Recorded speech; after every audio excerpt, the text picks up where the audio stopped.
Hey everyone, welcome back to Morphs in the Swamp, episode 5. We are back after a week. Nixie is not here with us today. She's not feeling well, so she's just going to be sitting out. She will be back next week. I'd like to get started today to remind everyone that I am streaming from the unseceded lands of the coastal Salish people. And with that, we're going to go around the table and have everyone introduce themselves, their characters, answer the awkward question that I have given them. The question is, what if your character was in a classic fantasy TTRPG? What would their class be? And let's get started. Anna's up first. So I'm Anna, aka Arkle Disfunny. I play Riley, the streamed band nerd and all around fantasy nerd. She would definitely be a paladin.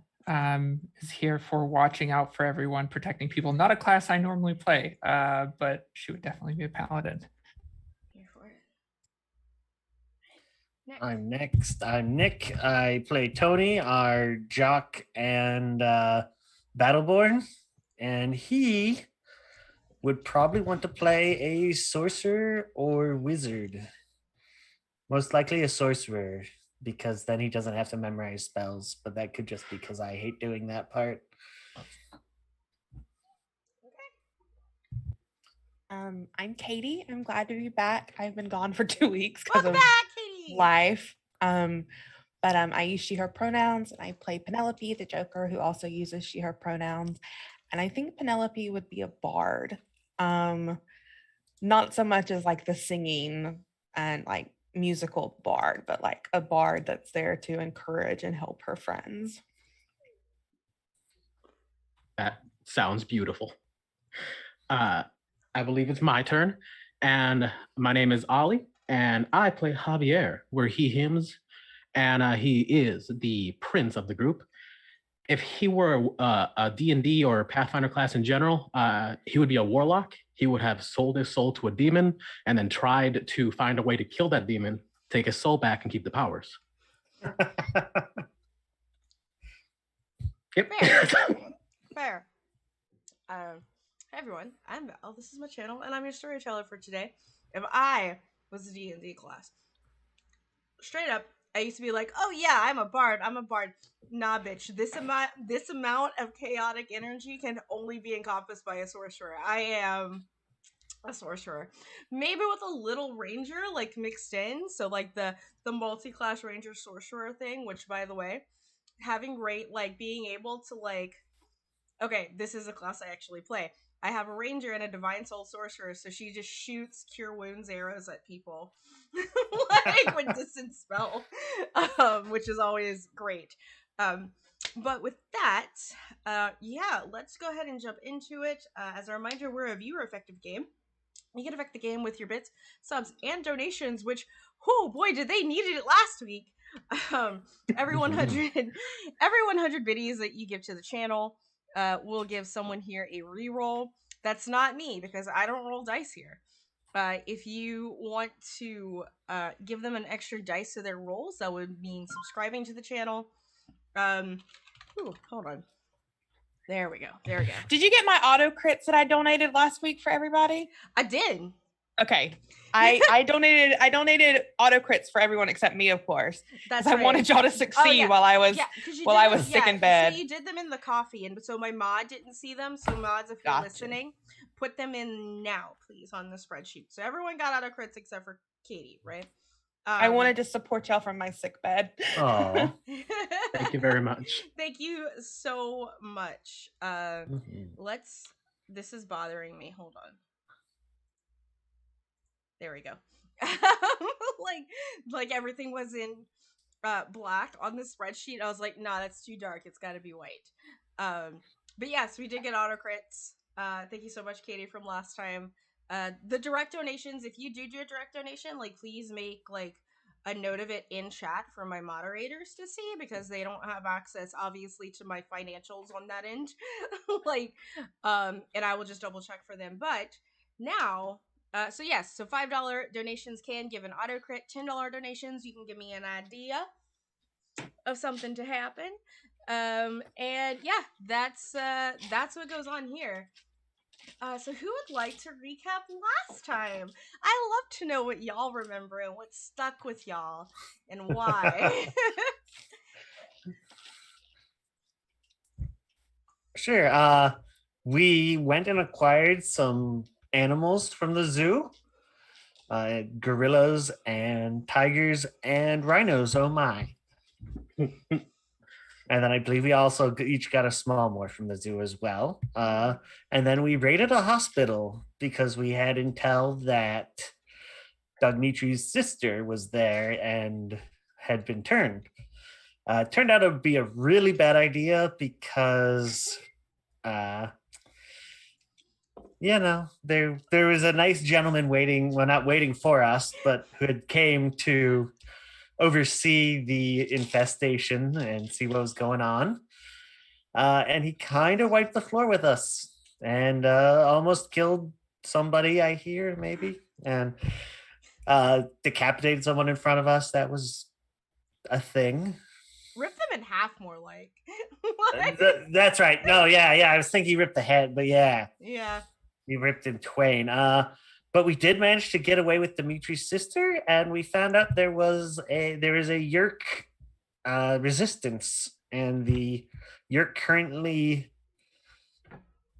it sounds bad to say infesting when they're being somewhat benevolent, but the Yeerk currently cohabitating with Dimitri's sister is friendly.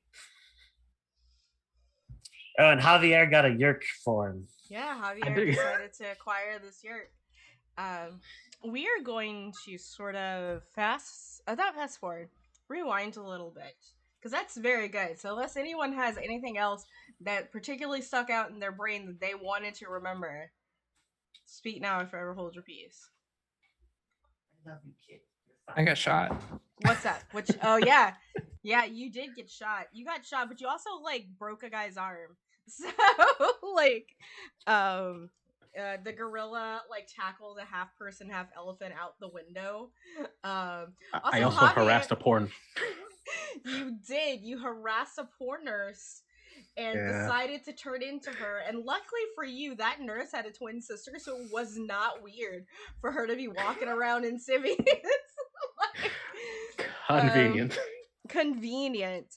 So we sort of fast forward a little bit, not fast forward, rewind a little bit to that Sunday, which all of this went down on a Sunday. One, you would know, Penelope, that your Mondays are gonna be you're off on Monday because Demetrius has been announced dead. So you kind of got an announcement, like it was on the local news that morning, that your school would have a Monday off to kind of for reminiscing and stuff. What do Sunday mornings look like at your house? I think they're pretty just the weekends at my house are pretty low key. I think it's in the like Saturdays and Sundays we have breakfast together as a family.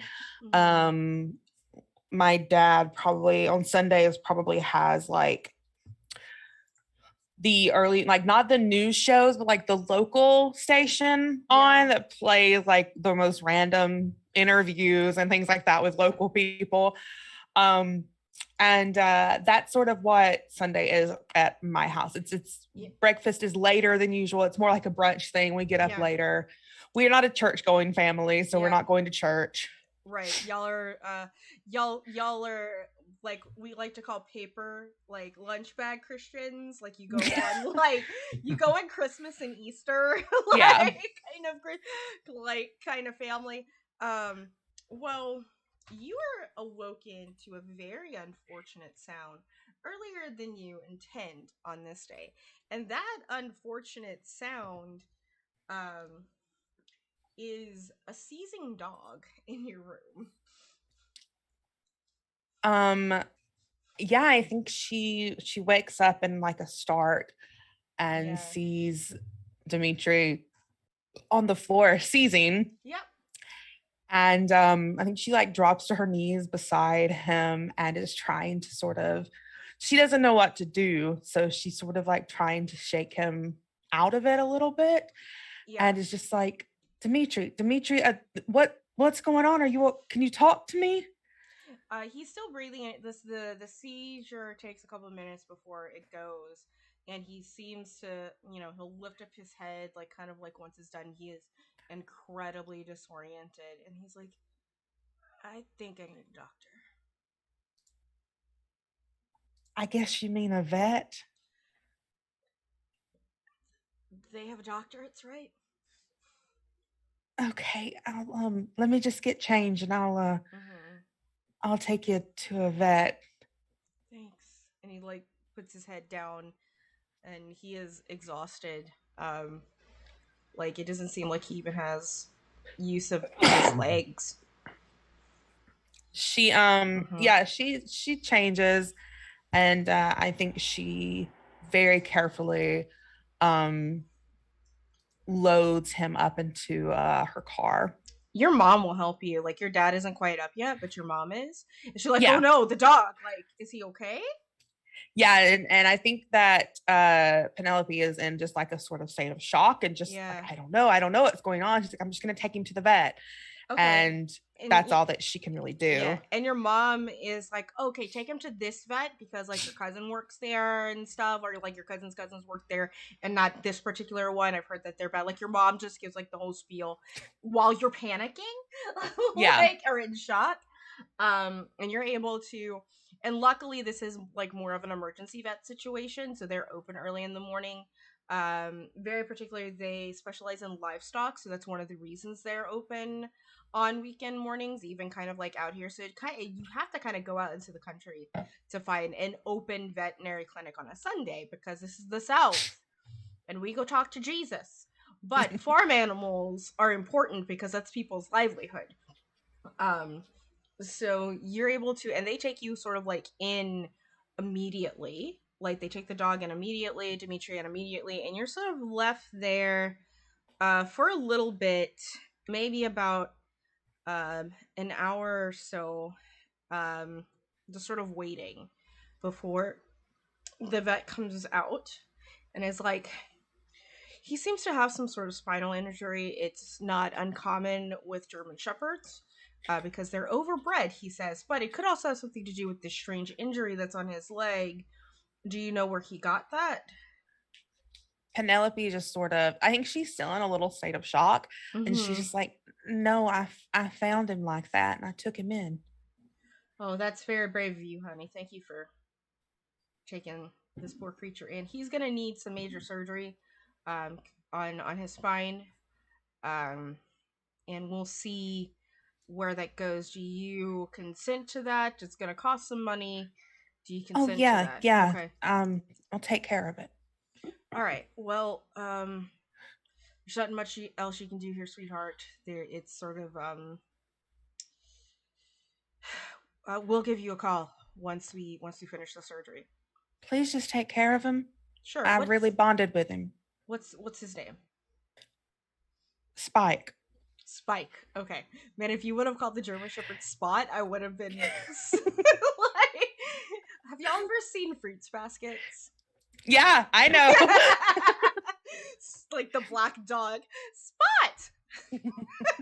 Like so you're sort of, and by this point your friends have probably left to go to this this what do you call it, this barbecue that they were supposed to go to. Whether you left a message on your AIM chat room or not is kind of up to you. I kind of said that you did, but we'll see. That's fine. And this is, if you would like to take a moment, this is a livestock vet, so there might be an opportunity for you here to get something. Yeah, I think she's going to just sort of casually walk around and look. Mm-hmm. And the I think the two things that I really wanted to acquire was some sort of venomous snake and a horse. Horse is definitely not hard to find. Like, again, livestock vet. They are a sort of no one's gonna really pay too much attention to you, but there's even a trailer like next to your car with like a large what's the pimento horse, I think that's what they're called, with the spots on them, on their booty. I or- missed all of that. You froze. Oh, did I? It's one Oh. of those. It's one of those horses, that are, oh, your internet connection. Now y'all froze. Am I back? Did I return? Are we? Yeah, you're back. Yeah, you're You're back now. Okay. Okay. How's OBS looking? Okay, we just kind of had an internet burp there for a second. So, or I did. It's one of these horses that in this trailer, it's gorgeous. I forgot what they're called, but it's like they have like this solid color to them, but like they have like a white rear end with like the spots on Okay. them. Mm-hmm. Yeah, I think she'll go up to it. And I think Penelope's always liked horses. Mm-hmm. She wasn't like a horse girl, but her dad like put her on horses when she was younger, you Oh, know, yeah. like to ride. I have to live vicariously because I'm deathly allergic to horses in real life. Deathly allergic. But I think she like goes up and sort of like rubs her hands across the horse's face, you know, just being very easy with it, and she's going to acquire that DNA. Yeah, it's really honestly not a huge issue for you. This is a tame creature. It's very large and it's very strong. It's a mare, so luckily you're not gonna have to deal with things when you morph. I learned a lot of things about horses when they're not fixed. I'll put it to you that way. It's not nice. But anyway, so yeah, you're able to get her no problem. She calms down, and goes into that trance state. And you now have a horse morph. Horses will be 2 on your morph load. So, and as far as the venomous snake Then I goes, think go she, ahead. yeah, I think she like just sort of looks around the vet office a little bit, like probably maybe where she's not supposed to be. Mm-hmm. And she's going to use the excuse that she got lost. But like trying to go back into like some of the caged areas, like where she would think that A venomous those sort of snake creatures would might be. be. Go Yeah. ahead, and this might require a roll for you. And essentially what I am doing this is you still had like 1 downtime action last time. And so one of Mhm. these morphs is like a remaining from that last time downtime action that everyone else got. And the other is sort of equivalent to everyone else got their battle morphs, so I'm gonna let you get it. Like, this is our game, we get to play it however we want. Like, yep, I got it. I saw because I had the information up. So this will be a roll on your end. Is there anything that you would like to roll? Probably Prowl because she's sort of being sneaky. Yeah, a prowl sounds like a good one to see if you can't locate a snake. Oh, I rolled a 6 and a 1. And that's a 1 because I don't have anything in Prowl. Oh no. Here's what. I'm gonna use one of my rerolls. Okay, cool. Because you were still gonna find a snake. It just wasn't gonna be the way you wanted to find a snake. I rolled 2 6s, baby. So All a right, 6. so that's a normal 6. So you're sort of looking around, and it's a pretty humid, warm day. Like, September in Louisiana is not cool. Like, the reptiles still move, and you know from any excursion that you have in the woods, you don't turn over a log in Louisiana in a grass because you want to know what's waiting underneath that log. A snake. Not just any snake. Most likely a water moccasin. Yep. And so you know exactly where. So you see this log and you're like, I'm gonna do exactly what my parents told me not to do. And you get like something, like maybe you see like a rake or something or a hoe, and you like shove it over, and sure enough, like you wake up this giant water moccasin, and it looks up at you and it opens its mouth in warning, and you see that white cotton, because they're also called cottonmouths, that white cotton just like in there. So you found him. What you gonna do now? I'm going to try my best thinking of like anything my dad might have taught me if I come across a water moccasin. And I will say you have a rake. I'll say yeah. I'm going to try to distract it with the rake Mm-hmm. and just try to get a hold of it long enough to acquire its DNA. I think this is another role for you because you found him. Like, Maybe I'm not doing anything. Probably skirmish. I would say that's probably the closest thing is skirmish. Yeah, I think skirmish sounds like a really great idea. Yeah. A 5. All right, cool. So like, there's like kind of a minor consequence to this, but it's a fortune roll. So you're kind of able to get like his head like between the two like things in the rake, right? And just kind of holding down, and you're able to get to his tail and like touch him, and he calms his shit down, which if anyone knows anything about water moccasins, is the hardest thing to do. They are mean. Like when people tell you that water moccasins will chase you, they're not lying. They're not.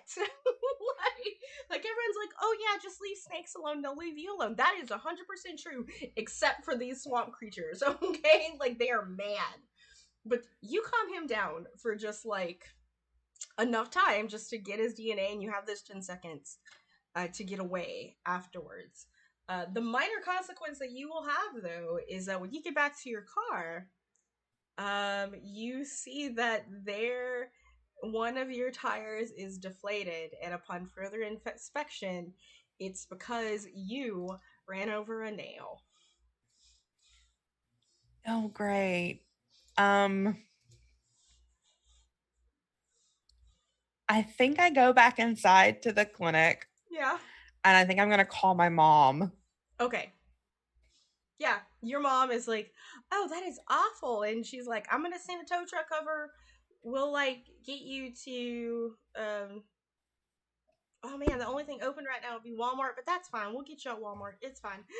Like, and that kind of stuff. And this is also kind of the excuse to why you were not in contact with your friends for the entire evening and day, because your car got a flat and it spends the entire day. But when like that whole day is over, and like your mom makes a day of it too, right? Because it's like, oh, like we have to wait for your car to get done. Let's go to the mall. Let's go see a movie. Like kind of thing. And in fact, not only do you go see a movie, you go see Armageddon. Like that's the movie that everyone's going to see right now, September of 1998.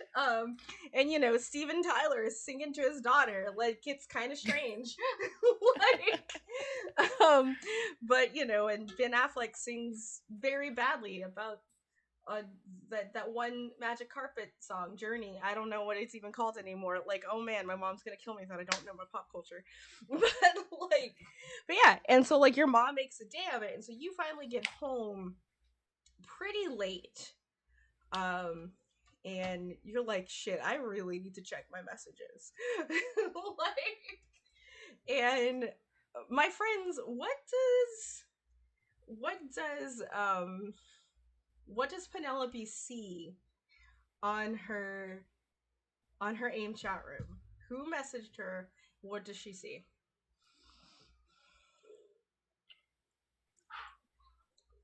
I feel like I responded to her because I think we had checked the messages when we stopped at Javier's house. Mm-hmm. This is after y'all have done your hospital excursion. Okay. Mm-hmm. Then I'll probably just let her know, hey, plan went off well enough. We have a prisoner and a guest. We're figuring it out as we go. Please return as soon as you can. Sincerely, Javier. He's not good at AIM, to be quite honest. He writes it like as a letter. Yes. And he hasn't learned how to do signatures yet, so he does that every time.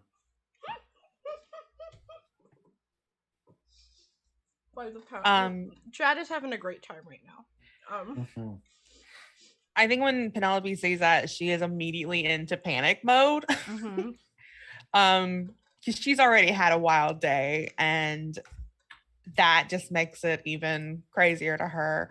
So she's immediately like typing back, is everything okay? Do you need me now? Where can we meet? Just like this whole, like, every question is a new message, you know? Gotcha. He responds in kind. Is everything okay? No. Do we need me right now? No. What can we do? Nothing yet. Talk to you soon. Nothing helpful, but everything's honest. Yeah, she's just like, okay, ... frowny face. Like she doesn't know what to do. I And said at this smiley point, face. there were like 5 emojis: a smiley face, a sad face, an angry face, a cry face, and like that's it. Mm-hmm. Oh yeah, other than that, you actually have to do the colon Mm-hmm. and just Oh, make the the winky sideways face. face yourself. Yeah. The winky face, yeah. We're going into the relics. Like, I'm eating a chocolate nut. I'm sorry. The relics of the internet of 1998, y'all. So what's the plan? So this is our downtime section, right? So we're all kind of having kind of doing our own things for a little while. Y'all have what are y'all gonna do?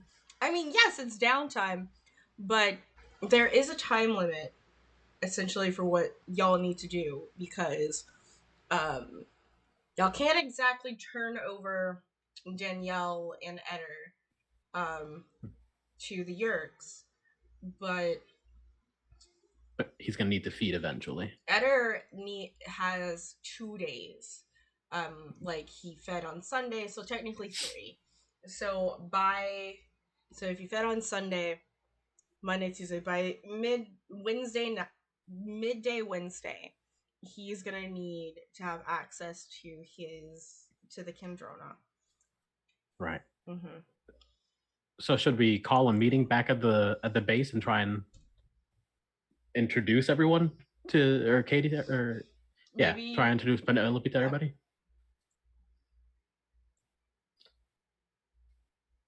Cool. Because I still have a lot of questions I want to ask our good new friends. Yeah, we can say that y'all take like a hot second to nap. I'm assuming someone might have stuck around, because y'all aren't just gonna leave the controller hanging out at your base, like in shifts kind of thing. But somehow y'all make the arrangements to all meet up again the next morning at your base. And so, Katie, the base is about 25 miles outside of the city. Not even that much, maybe about 15. It's in an abandoned military camp in the forest. Very particularly, the kids know this road as Bigfoot Road because there has been like swamp ape sightings there. A lot of weird shit actually happens there. Sometimes there's just, your parents warn you never to go to Camp Playboard because there are Satanists out there doing some cult shit, and some crazy guy that's always setting off fireworks has warned you about this place. It's not safe for an outstanding young lady like Penelope, okay? But the base, of course you've been there. The base itself is actually an old amphitheater, like cement amphitheater that's off the beaten path, where they also hid Riley's car. So you know that this is the base, and we can sort of fast forward to the scene of y'all making it to the base. You do get a call the next day before you leave, Penelope, about Spike. The surgery went well. They just need to monitor him for a couple more days to see if there isn't any permanent nerve damage to his back. But it's and they encourage you, one, to go see him when you get the chance, but also he will probably be about 2 or 3 days worth of just monitoring before they're confident of his release. I have to pee. So disperse amongst yourselves. Okay.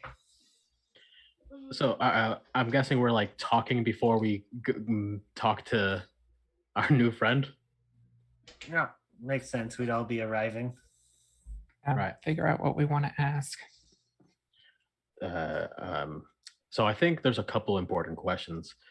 We got to understand what the hell this Yeerk resistance thing actually is. I like the idea of having another faction that is, not an enemy, but I can't say I trust them. They still require, our bodies to do things. That's an uncomfortable truth. But also, if they have any information on how to get other Yeerks out, or how to identify a controller or a base locations, anything would be amazing. Inside information, resources we could use if they are resistance. If they have any sort of resources we could use. Maybe, how would we even identify resistance members? That's a good question. Maybe it can teach us the secret handshake. I feel like probably, unfortunately, it isn't that simple. Unless it is. I don't know. None of this stuff makes any real sense. Hey, Tony, how you doing this morning?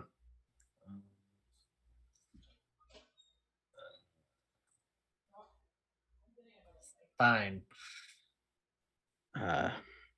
Right. Well, if you need anything. Oh, it's obvious Tony has not slept. He's like bagged eyes, the works. Yeah, no. I'm trying very hard to be helpful, and I don't really know what to do, but yeah, I'm just gonna walk away slightly. I tried my best. Yeah, that's all it takes. I think Penelope tells you all about Dimitri having a seizure, because that's pretty important, and that she's got him at a vet right now, and that he's recovering, that we should all probably go see him soon. Yeah. He'll want to know that his sister's all right. That's at least something good. Maybe we withhold that information from his sister for now about where he is. Yeah, I agree. Good. Okay, what's happening? Just discussing what we're gonna talk about, and Okay. Yeah, that's pretty much. Okay. Well, you're all your tire is fixed, so you're all sort of here on a Monday. You're off from school, so that you can all have a day to mourn before you go back the next day. You're all here at this old stone amphitheater that's been sort of carved out in this part of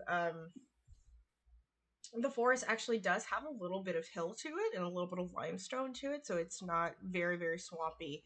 And it's because it's starting to lean more into the northern part of the state. Like it's kind of at the cusp, right? So it's really just like legitimately carved out of the limestone that's in the forest. And you're all there with Danielle.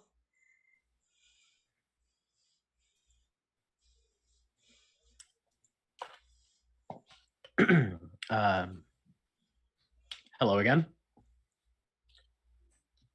Hello. So She. who is speaking? Do you need? I'm assuming he would need some distinctions. Danielle is speaking right now. I will give you an indication when Eder will indicate when they are speaking, and as far as Eder is concerned, this is a consenting symbiotic relationship at the moment. They can't really survive outside of a host or a pool for very long, so can't just Okay. leave them. Plus, they have no means of communicating, right? They're blind, deaf, all that kind of good stuff. So while we have you, I guess I just want to know, how do you feel about the current situation in terms of the resistance and where they stand? Well, nervous because we were not supposed to be in this situation, but that's my fault because I wanted to rescue our parents over the mission, and it meant that I got captured, and I'm assuming you got your abilities from Dimitri. So where is he? Is he okay? Like, Uh, he'll be fine. He's not with us at the moment, and we're okay, not at liberty to disclose where he is. fair. I'm assuming you're also not at liberty to disclose where the Escalif device is at. Maybe once we are more certain of you, of I'm sorry, what is your companion's name again? Eder. Eder. Once we're a little more certain of yours and Eder's motivations and possibly the Resistance's abilities, we'll be a little more open. Of course. She kind of looks around at everyone and notices someone that wasn't there before. Hi, I'm Danielle. And Penelope, you know Danielle, because you know she was head cheerleader before Lynette was a few years while you were a freshman, because she's 20 years old, so she's a bit older than y'all. But she was head cheerleader probably when you were a freshman, and she looks a little worse for wear today because she's been through some stuff. Yeah, Penelope just sort of like, hi, I'm Penelope. Yeah, I think I remember you from cheerleading back in the day. You helped me with my back tuck. Right. I remember, that seemed so long ago in retrospect. Yeah. A lot different than the situation we're in now. Yeah. Yeah.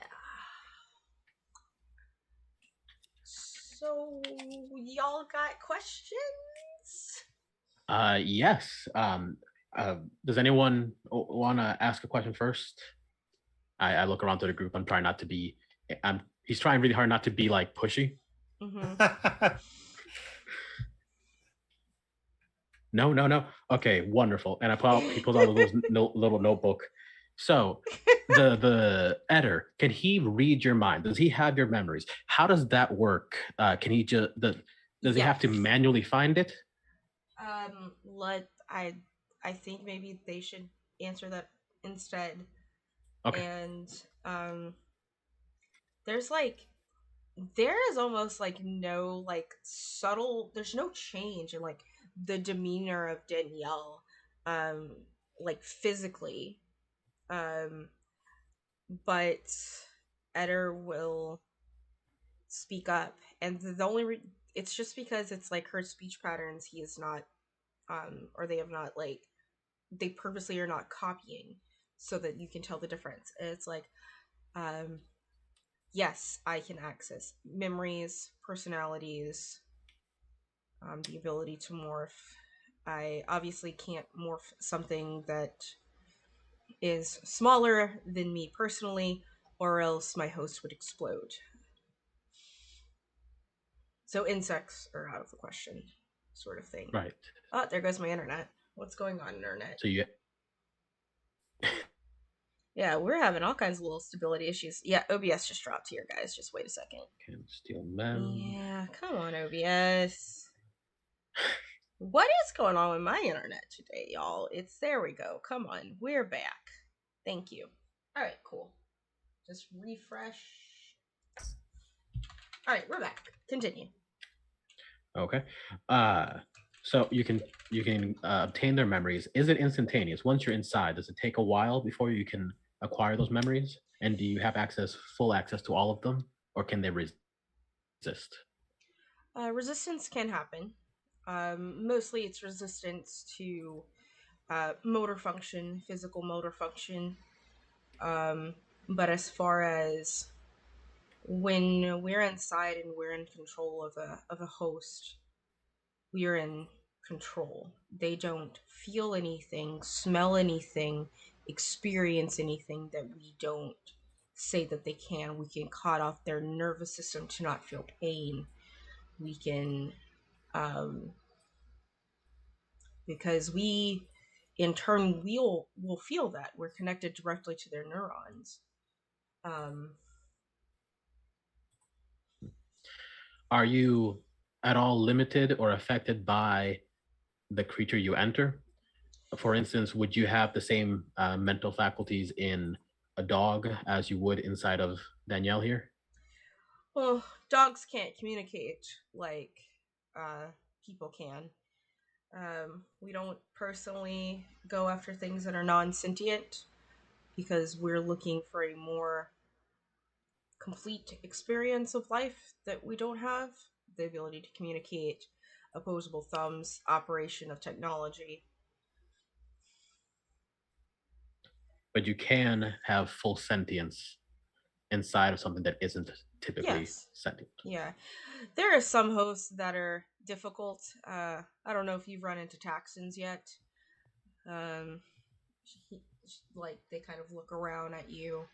The giant centipedes that just cannibalize things. No, great. I'm glad you haven't run into those yet. All right, giant centipede cannibal. Got That it. I have had the unfortunate task of being inside of a Taxon once, and I hated it, so I left. The hunger is hard to satisfy. So you experience their needs. Yes. Okay. All right. Then I just have a couple more questions more regarding what is a safe way to withdraw a Yeerk from a host, an unwilling host? You starve us out. Okay. And how do we know that your interaction with Danielle isn't an act? There is no concrete proof so far.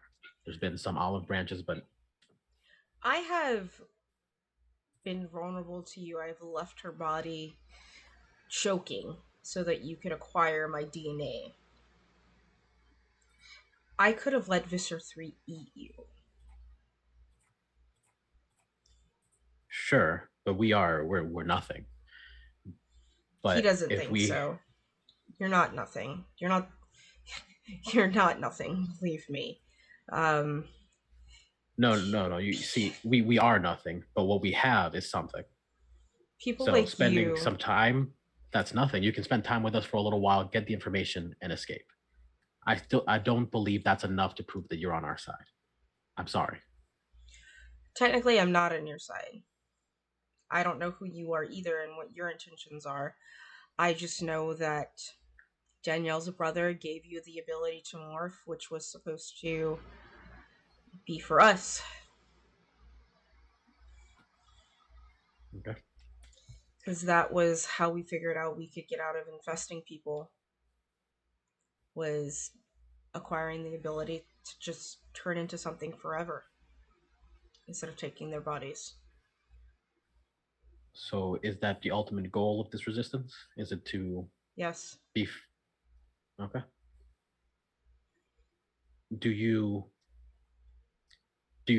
does your resistance have the intention to repel this invasion? There's like a sigh, and it's like, we don't have the ability to do it, but we will assist in the Andalite resistance, as we're calling it, because I know, and you know, there's no Andalites on this planet, save for one. And the other group is just a bunch of kids like you two. I'm legally an adult in 3 months. Thank you very much. They're not.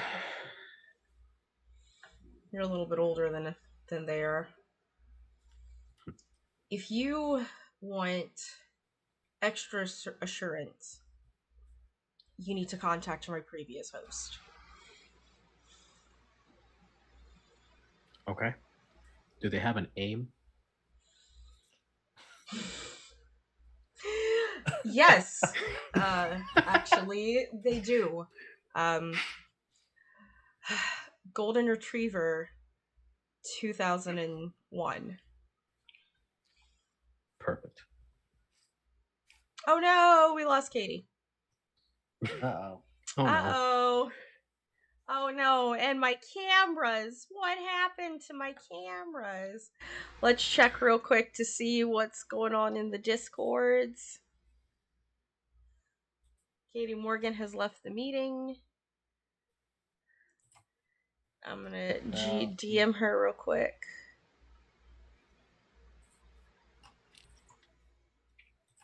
And see what's going on. Because I know Katie was having internet issues earlier. So let's just go ahead and text her real quick. We're all having a few internet burps today, y'all. Like, just super, super burpy. I'll give her a minute. What's up? Oh, I was just gonna say, if only there wasn't, just 3 internet providers in the northern United States or northern America. There are some places that actually, like local municipalities and like local internets, have actually worked out. Like my best friend in Massachusetts, their hometown has their own internet, like socialized internet as a utility, and it works really well. And Comcast hates them. Like, It's almost as if socializing utilities is a wonderful thing to do. I know, right? I know. We're just going to take her camera off for a bit till we hear back from her. I will keep Discord up to see if anything goes down, and I'll just do a slight camera adjustment.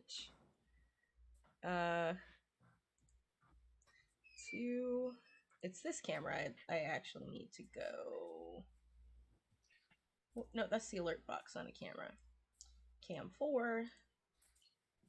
Cryptid Delta is just, you're just not anywhere where I wanted you to be now. Like you're just out of there, bud. Okay. Yep, I'm a problem child. Always been told so. Yep, just out of there. Also, for what it's worth, I have more questions, but I'm happy to skip them and off screen that. So I think this is important information for all of y'all to actually know. Mm-hmm. But I also, if anyone else has anything they want to talk to Eder or Danielle about, this is definitely an opportunity to do this. All right. Let's see what's going on Discord real quick. Everyone okay? Don't know yet. So she probably just had another internet outage, which is unfortunate. Yeah. It happens. Okay. Almost there. We're just getting Anna done, who's also on the opposite end of where you're supposed to be. It's okay. We're fine. This is fine. Anna, be more considerate. Come on. Terrible person. Right? Just the worst. I'm sorry. All right, it's not the best, but it will do for now for everyone. Like my cameras were perfect. Perfect. No, you're fine. All right, so continue. Otherwise, go ahead and continue, y'all. Okay. Mm-hmm. Regarding the Yeerk resistance, The how jerk resistance. regarding your resistance, Mm-hmm. how what is your operating strength at the moment? Are you are there many of you within this organization? Are you spread out? Are you clustered? Please. Incredibly spread out. In fact, the goal was to take this cube around um, and give resistance members the ability to morph so that they could turn into essentially whatever they wanted for the rest of their lives forever. And So Danielle not to Danielle was supposed to meet myself and my previous host. right. Okay. Mm-hmm. So not to judge, but that seems incredibly short-sighted. If you permamorph at this moment, that just means that you become a possible host as well for other controllers. That doesn't seem like a good tactical move at this point. Well, most of us were planning on becoming whales. Whales? Whales. Awesome. So those meet the criteria for your physical form that you've been looking for? It's a level of sentience that I would be able to enjoy. We would all be able to enjoy without imposing on the population of humans. You know, apes are a thing. Right, but and there's like this smirk, and it's definitely not Danielle's smirk. But whales are really cool, as you would say. Okay, that's fair. In fact, did you know that orcas are the second most widespread mammal on the planet, other than humans? If they had thumbs, we'd be infesting them. Interesting. Aren't orcas dolphins? Yes, the largest. Okay.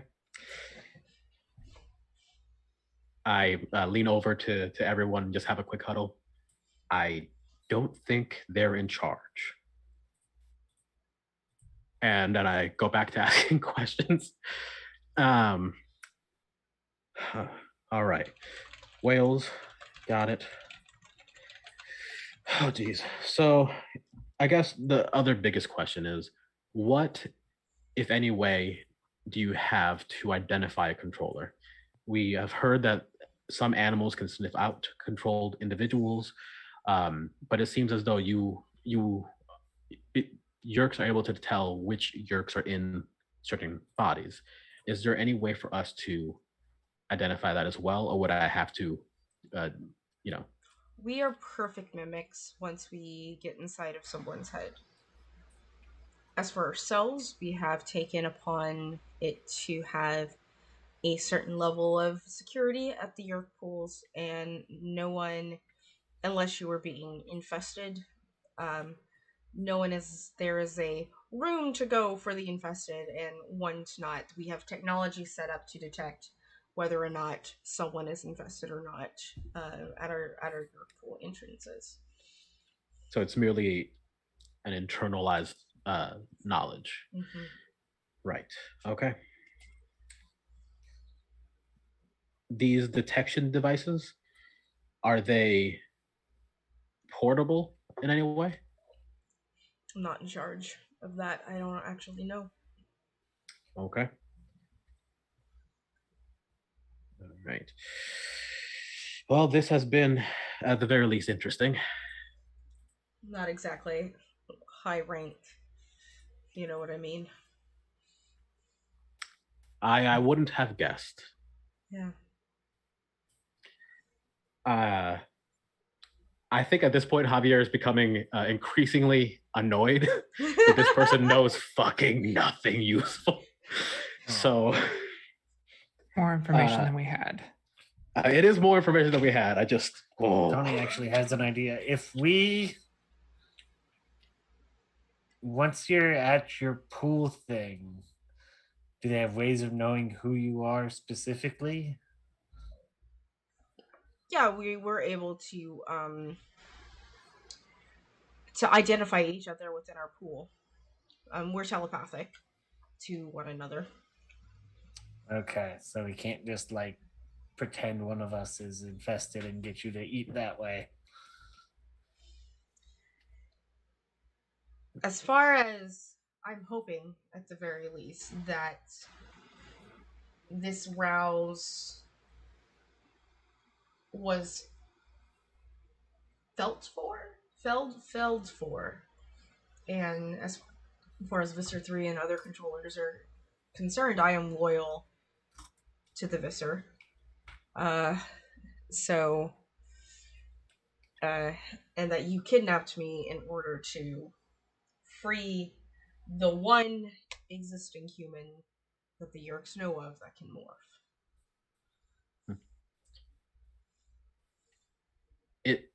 Are there any resistance members in this community currently other than yourself? No. And I'm assuming you don't have the sway to. I'm not even from here, no. I'm a little bit further east. Okay. My previous hosts and I planned on going up the East Coast, getting the handful of resistance members there. When I say a handful, there's 25 of us on this continent.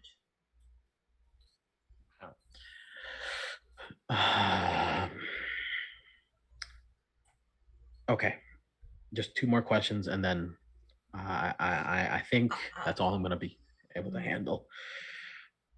Your Yeerk pool. Can you explain to us what it is you need from it, how it works? If we go and steal some of the liquid, can you sit in it, or? No, I feed from the energy of the sun from my home planet, and we had essentially an artificial lamp that shines upon it. Okay, and that lamp needs to be in a liquid, and then you have to bathe in there. It shines into the liquid, yes. Okay. We sunbathe, essentially. Right. Is there any way for us to replicate that for you so you don't need to go back? No. I don't know. I mean, I've heard some talk about a serum being made, but I don't know. I'm sort of in a pickle here. Okay. I guess, okay. My last question would be then,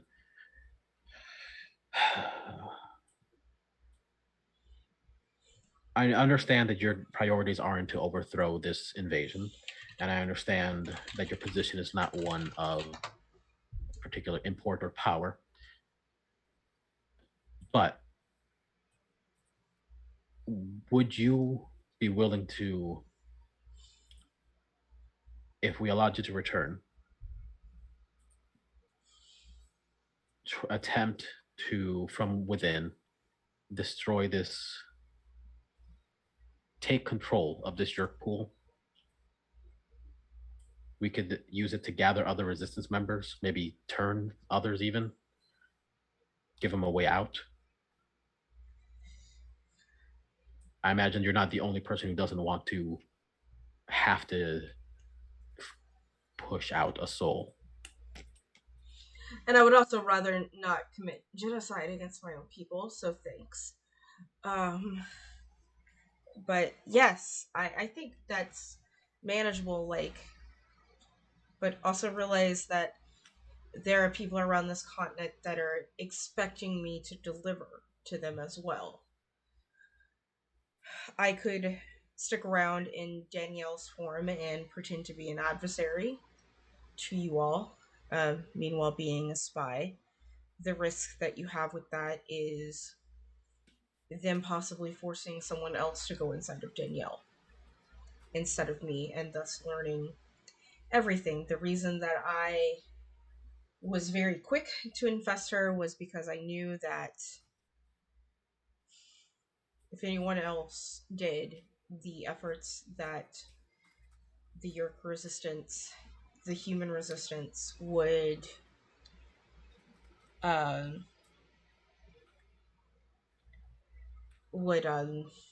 would fail, and I definitely don't want that to happen. Okay. Okay. Thank you. Thanks for not murdering me. Right. Right.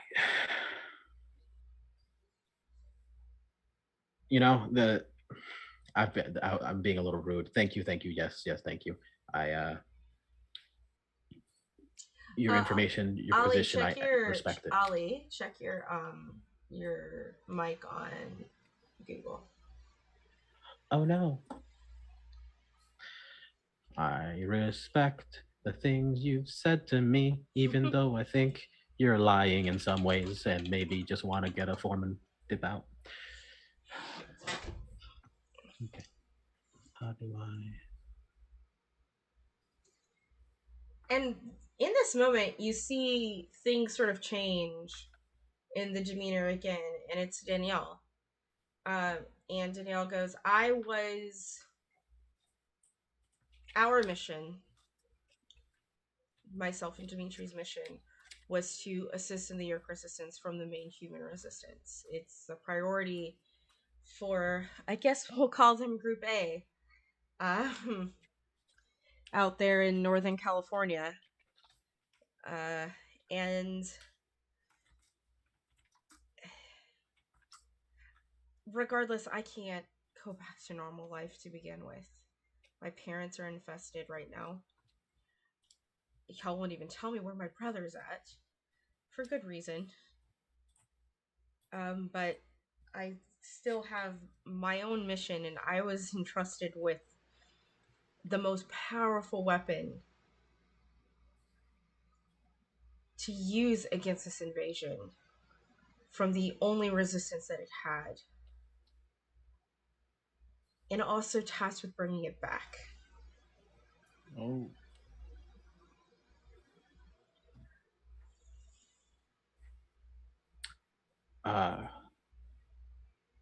Well, I'm not sure how useful it is at the moment. What's wrong with it? I'm sorry, this is an alien device, but it is less bright. It seems as though it needs to charge in some way. Do you know how? No, but I think the Andalite might know how. Can we actually get in contact with the Andalite? I have a phone number to. I mean, the Andalite doesn't have a phone number. He lives out in the redwood forest. But I have a phone number to contact someone. Yes, that's the most useful thing that has been said today. Yes. Oh my God, yes. So, what's the number? I need access to a phone. Right. Okay. How long until cell phones are invented? Cell phones are technically invented. It's 1998. Cell phones exist. They're The likelihood that a child has one. They're big. How long until they're useful? I mean, Nokia's out right now, right? Yeah. Okay. What? Yeah, like 3 or 4 more years, and like 5 years. I think the razors start popping up. All right, the Nokia 5110 was the phone of 1998. Hold on a second. Let's see. Oh man, look at this. here we go. Copy. I accept cookies. That's fine. Look at this, buddy. Oh man. Oh man. I'm about to blast y'all to the past. I'm gonna just save it in Twitch chat. There we go. Oh boy. Oh wow, the Razor actually is a lot later than I thought. Yeah, Razors are 2005 or 2006. Mm-hmm. Yep. I had one of these phones. I think we all did. Oh, that's hideous. I definitely had that phone for sure. I had a later model without the little antenna piece. Mm-hmm. But then I don't think I got a cell phone until like 03 or 04. So All right. Well, does anyone have access to a phone that we could bring? If not, we're gonna have to bring Danielle somewhere secure to make this call. Penelope's dad might have a car phone. But I don't know if he let her drive his car. There's Maybe also not. a thing that exists in this world of 1998. Some of y'all might not realize. Wait, payphones. Yeah, I legitimately forgot those were a thing. we do have to take her somewhere, but yes. I, as a human being, forgot payphones. Where else would Superman change? Where else would Superman change? I mean, you gotta make a point. Right, like right now, the peak of Lois and Clark, the TV show, was also in existence. Oh, yeah. Yes. Yeah. So Superman was changing inside some telephone booths very often. Look, my pop culture stuff is coming back. We got this. We got this. All right. Okay. I'm sure that we can find a secluded payphone somewhere.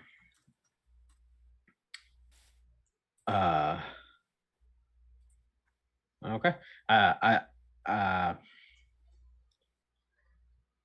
We have until Wednesday before we have to get you back, right? I'll die if something's not done by Wednesday. Okay. I think there might be some things we need to prepare, but we can make this our next priority.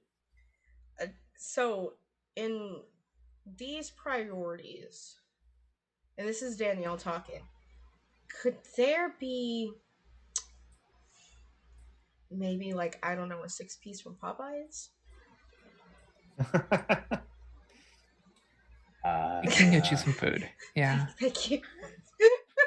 And I'm sorry if we're a bit standoffish, not Listen, the most polite. We've had some rough days.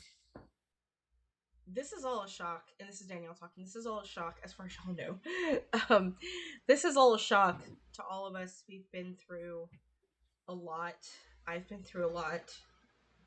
I definitely didn't think that my vacation to California would end up me being part of an alien resistance, and then finding out the alien resistance had a resistance within it.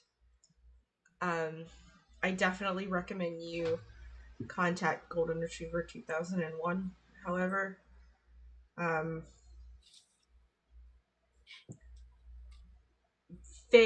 fair warning, they are also not human. Are they another Yeerk? No, No, they were the host. they were a host, but they are also not human. Is he the Andalite? No. It's Okay. Yeah, it's a little complicated, I understand. It's like there's more than one alien race on here. And I don't know if an alien race is how you would classify them. They're more like an android. Look So- at Anna's face. Anna's smiling. At this point, Javier's head is about to explode. So wait, they can a Yeerk can take control of an android body. Oh no, we can't take control of them. Then how are they a host? I don't understand. I lived inside of them, and they kept me alive. But you weren't in control. Is Correct. the issue? Correct. Okay. Were they able to keep you alive without the Yeerk pool, or were they just able to? They still had. sustain you? They were able to sustain me within their body. I still had to feed every 3 Okay. days. Mhm. Okay. Sorry. Oh gosh, aliens. You know, I was applying to college. I was ready to leave. I think Most you of us might- were. Yeah. All right. Do you guys have anything you'd like to do here? Otherwise, I think we should probably get them some food. It's only fair. Yeah, I think you've asked most of the questions we had. Right. Sorry. No, it's fine. I recommend that you have a shift watch over me here in the forest.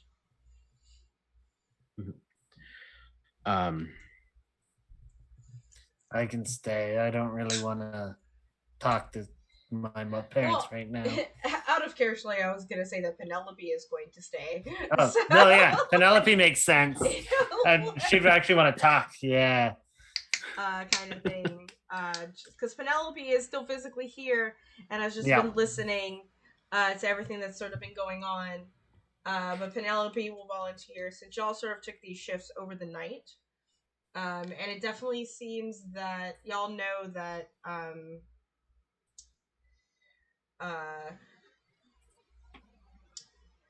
Heather needs some more processing time, and something's going on with her mom.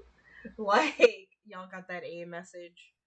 But I think now we can officially enter into some downtime. We have the day that you're not going to be at school today, and a Tuesday, and y'all might want to sprinkle in some actual scenes about maybe what you figure out what you're going to do and who you're going to call and contact and stuff like that. But you have the rest of Monday off. You have to go back to school on Tuesday. Well, I mean, you don't have to go, but you are expected to be back at school on Tuesday. And a midday Wednesday is when Eder will die. Like, Right. like Danielle will be, like, as far as Danielle and Eder are concerned, this is symbiotic. And Danielle is doing this at her complete consent. But she's not going to have to worry about that with a dead Yeerk regardless. So, I mean, y'all could just let them starve. Like, that's another thing. You could constantly say that you're doing something and letting them starve. Whatever y'all want to do, that's up to you. You have a couple of days to figure this out. At this point, they don't seem super useful.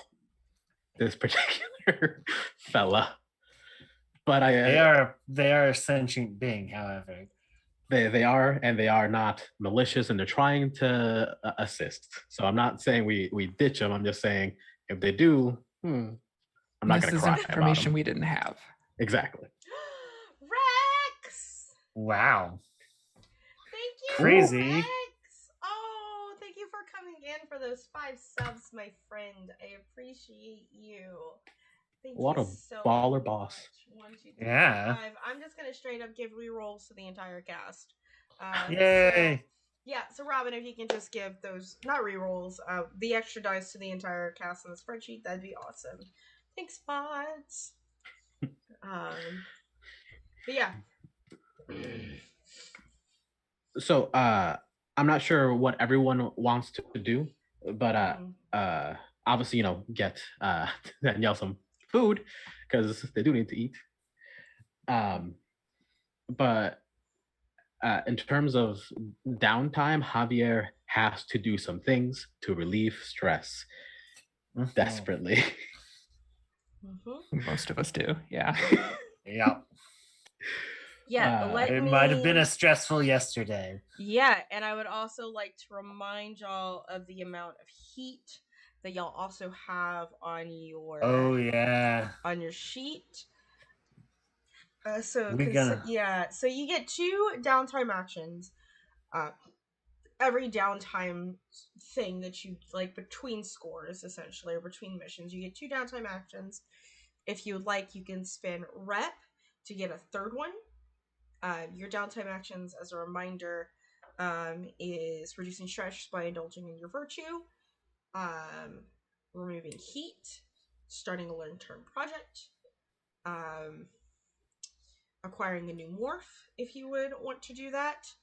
And there's a couple of other getting a cohort, but that's like a Blades in the Dark thing, is to acquire a cohort, and in a sense you kind of have one. Like, you have 2 oddly enough cohorts now, and that's not really a mechanic we're gonna concentrate too much on, just because it's very specific to how Blades in the Dark works, and this is very Blades in the Dark light. So but yeah, you'll have options. Okay. What's the plans, everyone? How do y'all want to go about this? Could I actually could I actually ask Riley to give me a ride to the park for a little bit? Wow. I need to speak with someone. That's all I really want to do. I want to talk to my friend Harold. That's right. Let me look at that NPC list. I'm guessing she has a work truck. What was that? I kind of missed it. Sorry. I'm guessing I'm able to use my mom's car right now since mine is missing, and she has a work truck. Yeah. Oddly enough, like, your mom has gotten you, because out of all of you now, there's only 2 of you with vehicles. And Penelope is staying. One is a Firebird, which is not subtle whatsoever. But I think, like, once your car was stolen, your mom actually went and rented a car for you to use because, just a little, winter hurts. It's like, hey, until we find your stolen car, I don't want you to be without a vehicle, because sure, she can give you rides to places, but she supports your independence, Riley. Oh. Plus, she can afford it. It's the 90s, and she has a doctorate. You can afford a lot of things in 1998 with a steady job. It's always very supportive. Okay, so rental car. Yeah, we'll not let Heather or Penelope drive. So let's not total. Yeah. No totaling this one. Wait. You know what no, you have insurance on it. You know what the fastest car in the world is? A rental.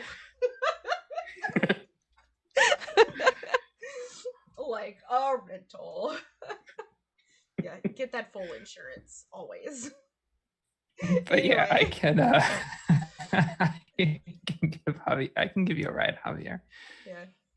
Cool. In fact, I'm just gonna straight up say it right now. It's a Subaru. You have a Subaru. Ooh. Thank you. It's a good gay car. It's very gay. I'm glad we're all on the same page with that. Like, yeah, Subarus are gay. Lesbians gotta fit their dog somewhere. And I own one in real life, so. To fit your dogs, right? I don't have any dogs. No, we're cat lesbians. Are cat lesbians? You're camping gear, that kind of. Yeah. Anyway, continue. Anyway. Cool. All right. Well then, on the way to the park, I was hoping to have just a little chat. With Harold. That's right. Hey Riley, this is. I was hoping I could talk to you for a little bit. I'm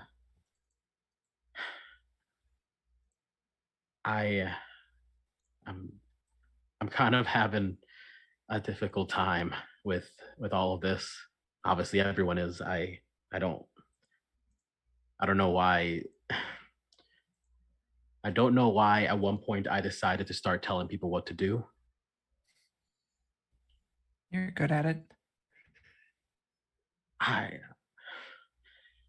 listen. I like to I like to think that the choices I've made weren't wrong, but the choices I've made put you in danger. It hurt. It hurt Tony. It. I don't think they were wrong. We got what we needed, but they weren't thought out properly. I've always had that trouble. I've always tried to make these stupid plans and then just change them and decide on the moment what to do without hesitation. And that's I shouldn't be. You should be in charge. You actually think before you do things.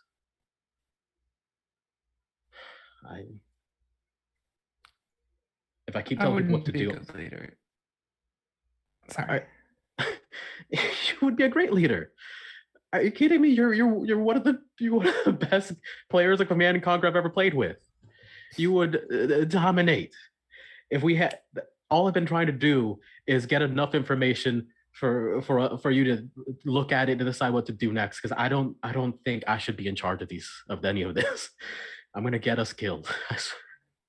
You're not giving yourself enough credit.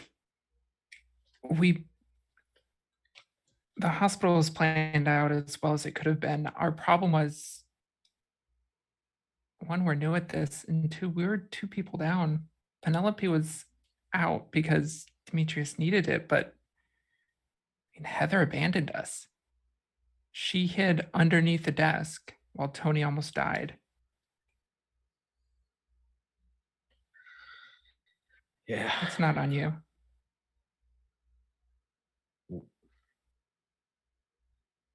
I don't know how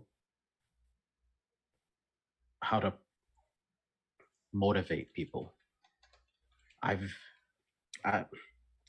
haven't told anyone this yet, but I spent some time as Heather the other day, and I don't know. I thought that if I could be someone else, things would be easier to think through. Sometimes it's impossible to stop thinking. It's possible to feel comfortable. And I thought maybe if I was someone else, it would go away. And it never did. And I don't know if I'm going to be able to lead people, because they need to care about the person telling them what to do. They need to care and know that they care, that I care about them. But I know I don't have that. I can't connect to people. I was Heather, and I still don't understand what the hell she was doing or how to get her to understand that we need to put ourselves in danger, because this is it.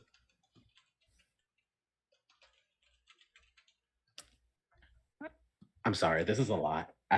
No, I don't think you're giving yourself enough credit. I mean, I wanted to talk to you too because I was going to come to you for motivation. People are following you already. It's not something you need to actively try to do. None of us know what we're doing. We're a bunch of kids in a war. That's yeah, you're not wrong. It's funny because I was coming to you to figure out what the hell I was doing. I don't know. I'm glad that you're here for this. It's our team. I'm happy to have them. They're wonderful for the most part, and in the 2 days that I've known them. But I actually genuinely trust you, and I don't think I'd be able to do this if you weren't here.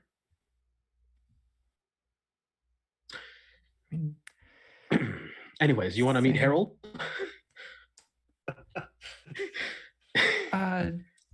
Sure. Before we get there, though, are we sure we're on the right side?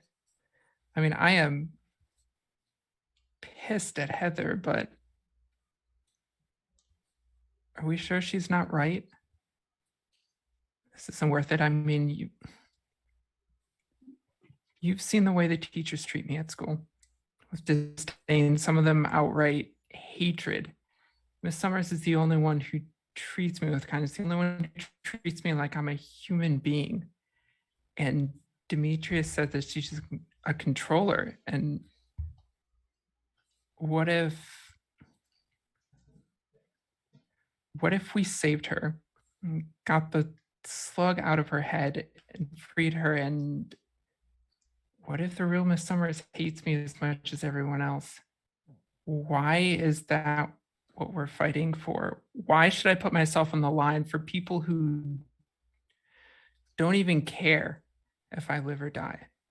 I mean, I got shot last night. I watched somebody get ripped in half because of a choice I made. How do we know this is all worth it?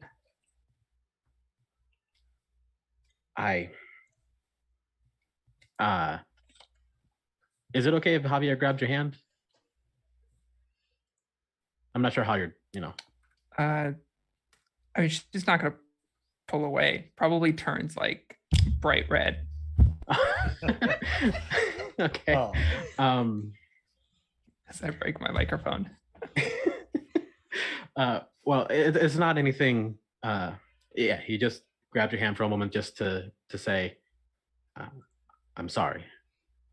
I know it's difficult. I can't say that they've treated me with much respect in my life, in my time here either. But it's not whether we're up against someone who hates us versus someone who, whatever. It's that if we don't fight now, all our choice might be taken away from us later on. I want to make sure that everyone here at least has the choice to punch Miss Summers in the face later on.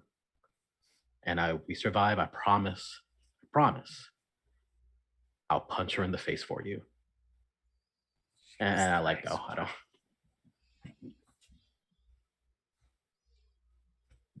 But we can't give up that chance. We need to be able to make that choice ourselves. And if we lose, we won't. Just won't. Yeah, I told you were a good leader. Who's this Harold? It's very awkwardly as we pull up to the park. So yeah, wiped a couple tears out of his face as very kind words. Harold is the man who taught me chess. He is a homeless man. He has no value to the Yeerks or anyone really, who doesn't know him, obviously. And I think it might be in some way useful to us to talk to him about what's going on. If he starts saying incredibly outlandish things, no one's going to believe him anyways. And if I'm being honest, I'm scared, and he helps me. He feels like a father sometimes, and it just helps me feel like I have something. And I just wanted you to meet him because I thought maybe he might help you too. Okay. I don't know that we can talk to him about all of this though. So what if he's already a controller?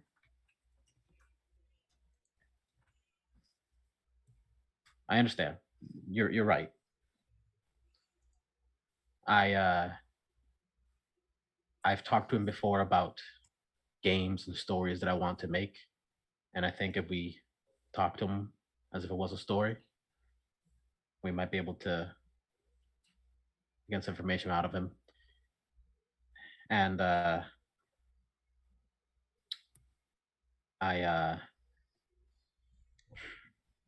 damn, you're right. I guess we have to check if he's controlled first. You see that Javier's quickly becoming very skittish. Like he didn't even for a second think that Harold would ever be in trouble, that he would ever be targeted, and he is. Javier is incredibly uncomfortable now, thinking about the possibility. Maybe we wait a few days. We try. Demetrius said that Yeerks had a scent to them. We have a Yeerk now. We can figure out what that scent is. We can figure out whether or not he's a controller, and then we can plan something from there. But let's wait a few days. We've all been through a lot. I know I need to de-stress. Maybe play some video games. You should do something too. Yeah. I'll do something. Emerald Weapon's not going to defeat itself. Mm-mm. It's 1998. We're playing Final Fantasy VII. Let's be legit here. Anyway. I was wondering what the date is in September because we're right on the verge of Pokemon Red and Blue coming out. Ooh, we're so close. Yeah, that is true. Shit. That was. Let me check my Red for life. My media spreadsheet. Red for life. Video Oddly games. enough, we all know Mama's favorite. We know Mama's starter. Hold up, if we.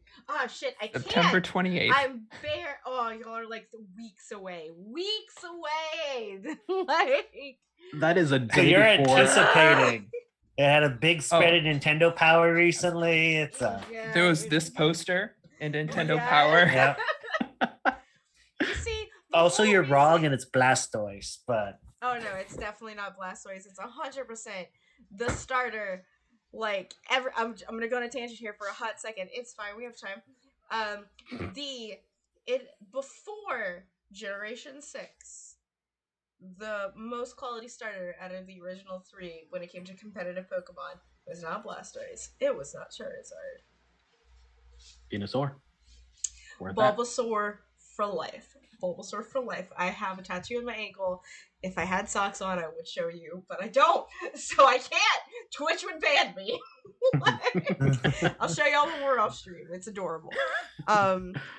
So cool. Yeah. All right. Let's. We're probably gonna have like a shortish session just because we are missing G people. So I'm thinking we'll do like each one downtime action for this session, and then in any just actual like role play scenes that y'all want to have, instead of jumping into just doing downtime. That way everyone sort of has a part of figuring things out, and we can just say that it takes half a day here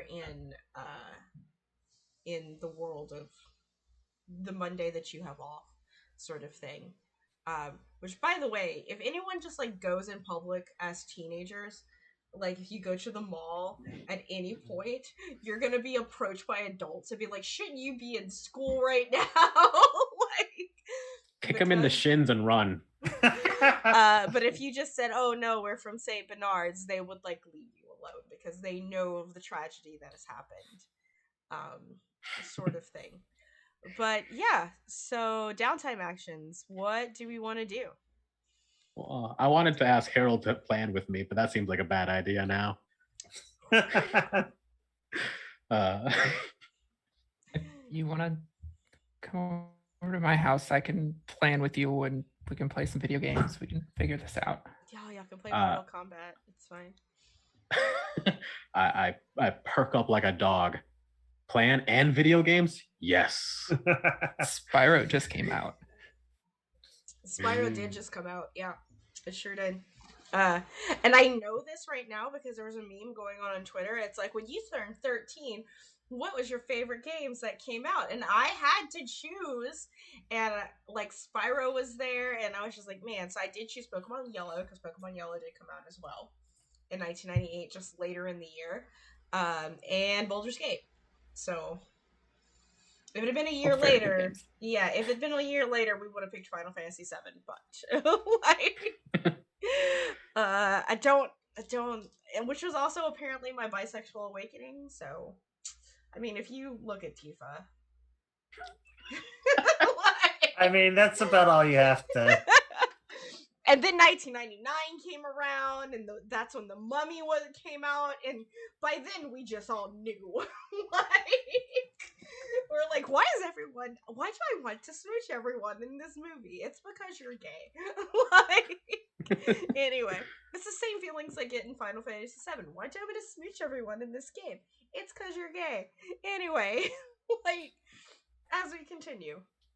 Alright, so yeah, who's got a downtime action that they want to do? Who wants to go first, essentially? I can. Sure. I am going to the arcade to play video games. Oh, right. The arcade is located in the mall. Yeah. And you know what? Hold up a second. I have to see something. See something, say something. Yep. You know what? It's soon enough to smudge. It's soon enough to smudge. As you enter into this arcade, something new has just been set up over the weekend. Ooh. It's interesting. It's like this game where people are jumping around like idiots, but then you realize that they're dancing to music. Interesting, by the police and really high-pitched Japanese voices, and you just see new DDR. Oh man, this is one of the first ones too, so it's janky as heck. Oh, it's so janky, and it's up to you if you want to play DDR or not. But it's there. It's like a prototype that the arcade got in. DDR came out September 26, 1998. So I'm for the arcade, I'm gonna push it. Not Pokemon, but for the arcade, I am. That's definitely fine. Mm-hmm.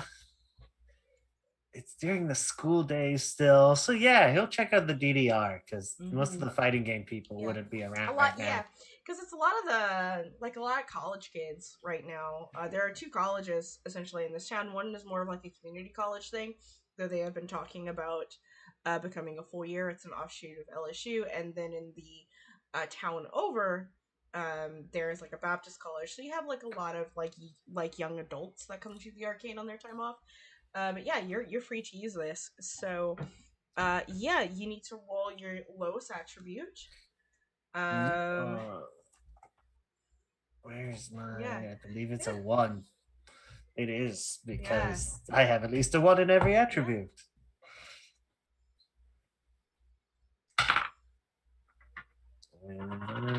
Wow, there's a lot of spin. 3. All right, you are able to deduct 3 stress from your dancing abilities on DDR. But you do kind of get the notion, because you're stressing out about it. It's cool, but you also kind of get the notion that this might be a way to use for training in the future, as it is incredibly physically daunting. It's canon, y'all. It's fucking canon now. Yes. Oh man, yep. You don't see anyone you know at the arcade. Like I said, it's a lot of college students. A few, and for a lot of the football team, oddly enough, are kind of out doing their own thing, preparing a memorial. And you might have even gotten a note that was left on your bulletin board that morning about someone had called and your mom left a note, but you clearly had other things to do today. Was there any scenes that you wanted to have with any of the PCs or NPCs before we moved on to our friends' downtime actions? I did not write down his name on the things I have open. Oh no. Who are we looking for? Sam? Yeah, I believe it was Sam. You're Dimitri's friend. Your stoner buddy? Yes, as it turns out. But not that I necessarily am going for the high, but yeah. You have to use a payphone to call Sam. Payphones. Yeah. It's just at the arcade. I've got quarters. They don't do tokens yet. Oh no, they're doing tokens at this one. They did Oh. tokens, yeah. Fancy. Yeah, they did tokens. Yeah, that was it was definitely a thing in the 90s. For where I lived anyway, there was always tokens. Yeah, where I was, the Yeah. only place that did tokens was a nickel arcade. And Yeah, everywhere one else of the did reasons toys. that tokens were already prominent out here was because we had already had so many land-based casinos. So and those casinos ended up having arcades for the teens to go in, which was all token based, and that was definitely in Louisiana. We definitely had we're all like token based. So you would pay money, you get tokens, you get tickets, you get prizes. Yeah, around here was all quarters, but that's because there wasn't a ton of casinos. Yeah. Yeah, you go further up in Washington, that's a different story. Yeah. But yeah, cool. I have to pee again. Okay. So I apologize, but the claw has been getting to me. So I will be right back. The ding dang claw. I know it's raspberry flavored, which is my second favorite. So lime is my favorite, and then the raspberry.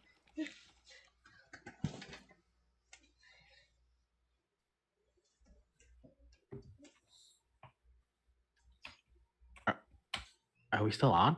Yeah. Oh. Yep. We should be entertaining.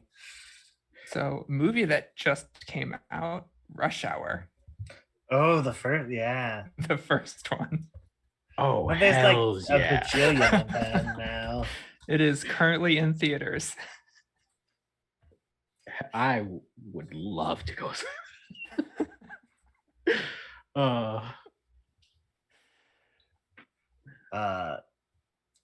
Additionally, the first Marvel vs. Capcom just hit arcades as well Mm-hmm. in 1998, which will be super fun for poor Tony because, as I mentioned last time, there is literally a Brock tentacle thing in that game. I don't know how to describe Somagoro. He's weird. Yeah. Oh man, this is exciting.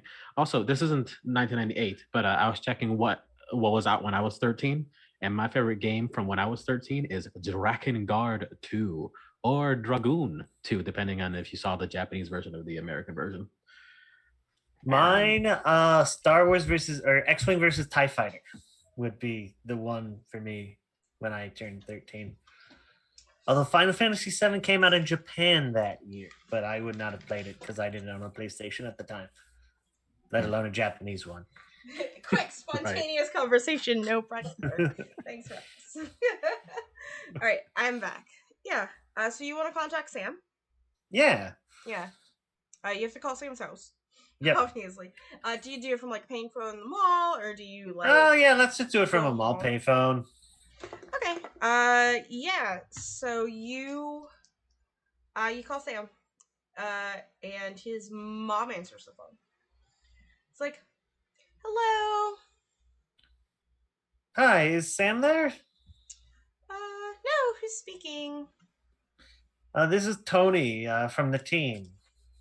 Oh, Tony, hi. I thought you would be with them at the bowling alley working on at the field house working on the memorial. Oh, that's where it is. Yeah. I think my mom got something mixed up. I hadn't gotten the location, so I was a little confused. Oh, honey, it's okay. It's been very stressful. I mean, losing a friend, and there's no way we're going to win the season without him. Well, guess we just have to have faith.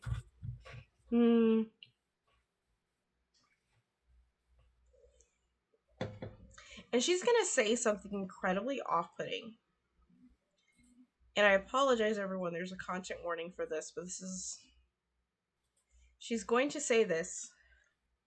And she goes, yeah, what a shame we wasted a scholarship on him.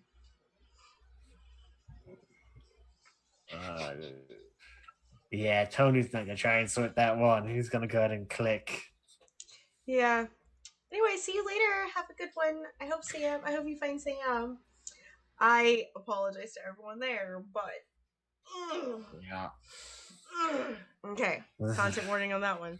I will. I like to believe that pause you took to drink, she took as well to just drink some wine. Yeah, It seems accurate. Yeah, just take a Valium and drink some white wine, like some straight from a not straight from a box, but no, from a box to a glass. Like it's definitely some barefoot she bought at Walmart because you could buy wine at Walmart in Louisiana, like or the gas station. You could just go to the Shell station. I'm not shitting you. Like as we saw with Tony buying beer at one, like.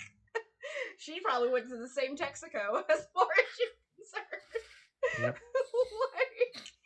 Yep. Yeah, you can get a barefoot bottle of wine that's this big. Just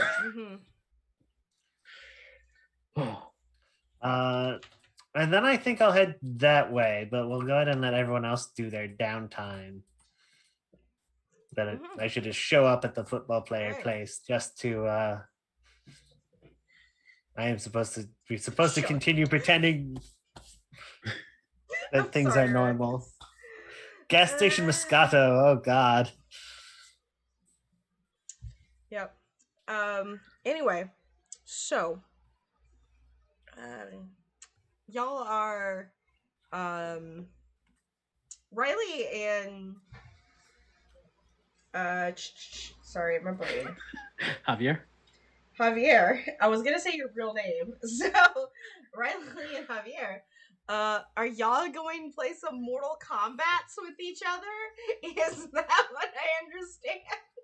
So we're gonna do a couple things. One for Riley's stress and one for mine. We're gonna play Mortal Kombat, but then we're also gonna set up like a battlefield with a bunch of like minis and whatnot and strategize some bullshit. What are Resident Evil 2? Oh, hell y'all yeah! are gonna shoot some zombies. Oh, you know what also came out in 1998 that would just be really appropriate?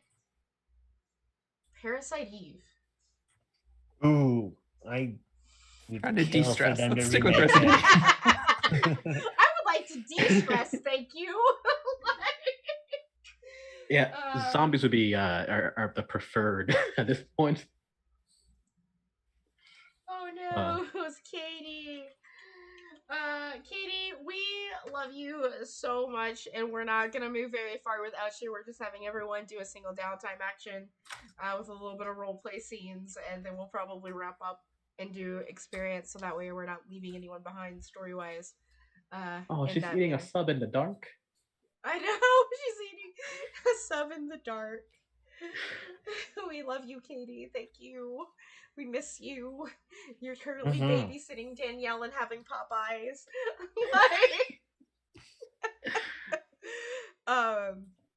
So cool. Right. All right. So what are each of y'all virtues again, by the way? Ambition and immersion. So you gonna get into Resident Evil 2 hard, right? All right, let's roll that roll, please. I have one and everything. Wait, how many do I have? That could be bad. I rolled a 6. I have 1, 2, awesome. 3, 4, 5, 6, 7. I did not overindulge. You did not overindulge. I like that. I went to scratch my arm, not realizing that it's like the injection site to my shot that was itching, only to be like scratch. I was like, ow, that's not what I wanted. Sorry, y'all. Yeah, so all right, you did not overindulge. You went down to 1. That's super good. Yeah. That's I feel much better. Yes, that's super good. And as Riley, at some point, Javier, you're just like watching Riley, but I assume Javier is the kind of person that like gets a little bit too angsty just watching people play video games, and is just like, I need to do something. So you start setting up whatever it is you're setting up, ambition wise. What are you doing? All right, so I'm setting up because we're D&D buddies. We've played that a couple times. Yeah, AD&D is Yep, and magic are definitely a thing. Mm-hmm. So I actually prepared and brought over a bunch of figurines and some dioramas that I made for things in the past, and I set up this fake terrain, set up this little fight, essentially planning out like if we ever have to fight Visor 3 again, what's something we could do? And I plan out this fucking wild and ridiculous plan where the goal is to have uh, two of us play distraction, a couple rhinos tackling and running away back and forth. Mm-hmm. One person remains in the sky as a hawk or something to keep a constant eye on the battlefield and give directions. And then someone in their human form has to sneak up on Visor while they're distracted, touch them, freeze them for a couple seconds, and then we shoot them to death with our laser gun. And that's the plan that I have constructed this unnecessary diorama for.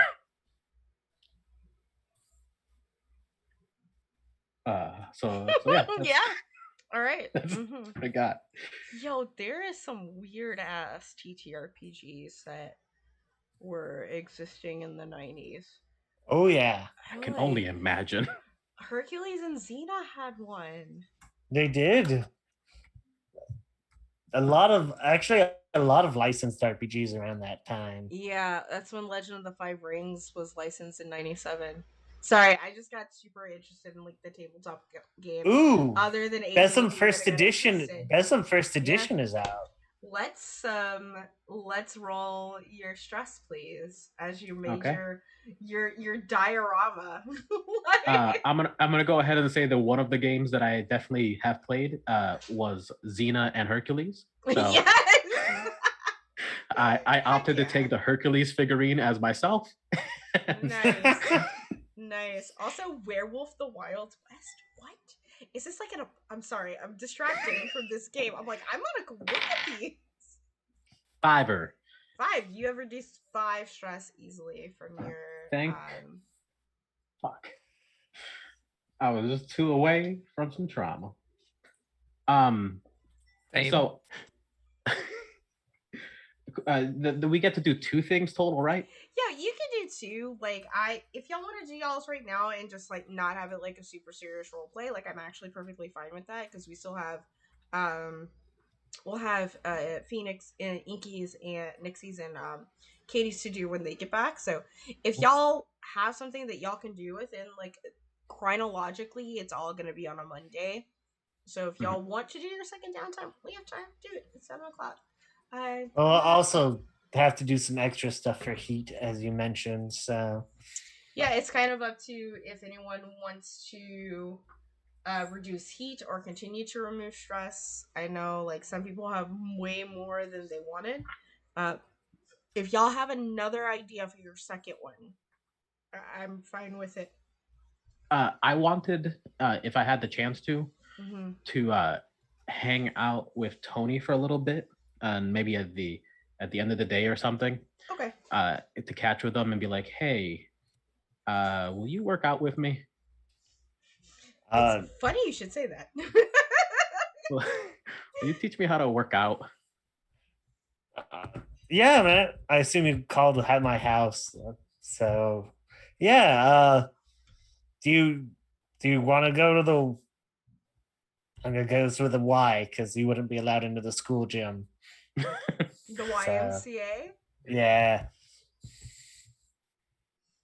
Yeah. Any. I'm down for anywhere. I just. I think I'd be more helpful if I was a little more capable. And if I'm being honest, I would like to get to know you better. Sure. We can meet there. It's still pretty early. We can get a couple hours in probably. The Y is on the same property as the bowling alley, which is also where the airport's at. Like it's kind of all in that same because it's so okay. It's super weird. I'm gonna explain to y'all how weird this area is.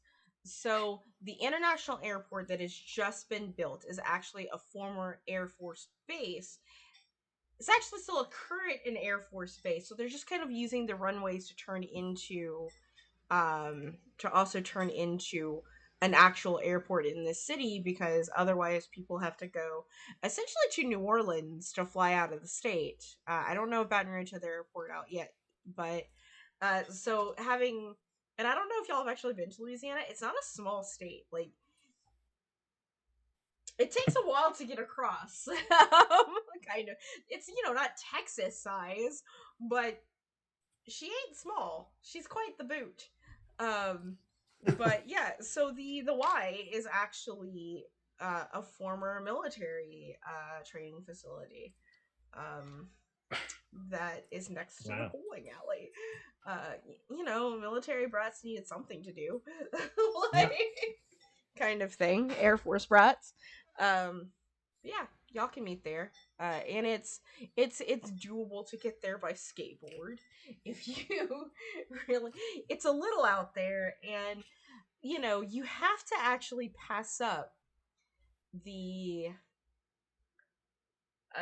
Just to kind of let you know, Javier. I don't know if it'll trigger anything for Javier, but and not like in the medical term, but more of just action wise. It's, you do have to pass up the National Guard base or station, which is also next door to the Coliseum, the performance stadium, essentially. There's some sidewalks and stuff, but that's where we saw that they had another entrance. yeah. And as much as I would love to just fuck shit up, doing anything by myself is a horrid, wretched idea. When you left Riley's house, she told you to stay out of trouble. Yeah, I Right. will say, just for your mental notes, going there, those big black Escalades that you saw before are parked there. Cool. Still skating on his skates. He doesn't skateboard. He's a skatey. He's a skate. Okay. Is he a roller skater or a blader? Blader for sure. Gotcha. Just real inline kind of. Hell yeah, we're here for it. So yeah, still on his skates, just like he he goes from pushing and going and whatever to just standing up straight and just coasting. Pulls out his little notepad and just writes down, all right, black SUVs at what time is it? We'll say it's 3 p.m. At 3 p.m. military base. Cool. And he puts that in his back pocket and resumes the physical inertia. All right, and you make it to the Y, and you see Tony there with his dad's Firebird. It's yours, Tony. Like, it's yours. It's like, it's one of those things, how like parents still have cars registered under their names for insurance reasons, but it's your car. Yeah. Except for my dad wants to do that midlife crisis and go hot rodding down the street. Yeah, exactly. Exactly. Oh, beautiful. Just so you know, I show up in just like some basketball shorts and my skates and whatnot. I have tennis shoes in my backpack, but I also have like pink wristbands and a headband that I took from my mom for workout gear because I don't have any of my own, and I'm just wearing. Which mom? 100% the gardener or the landscaper. Yes. She has any physical powers. I feel like you're channeling the mom from Rugrats, like with this particular. Just about to put a picture of her in the Discord. Like, perfect. Who is a clear bisexual? Let's be real here. Like, and I'm not convinced. I'm also just not convinced that Phil and Lil's dad was just not a trans woman that wasn't out yet. Like, it was just like, that's my headcanon for that family. Anyway, continue. I'm sorry. We keep going on tangents, but I just that's okay. I love 90s reminiscence. Okay, continue. So yeah, I show up and all right. He has a duffel of workout gear. He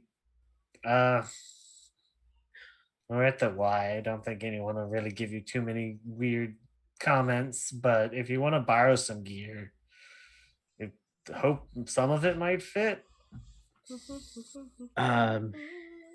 It's fine. I'll worry about it. I don't really care.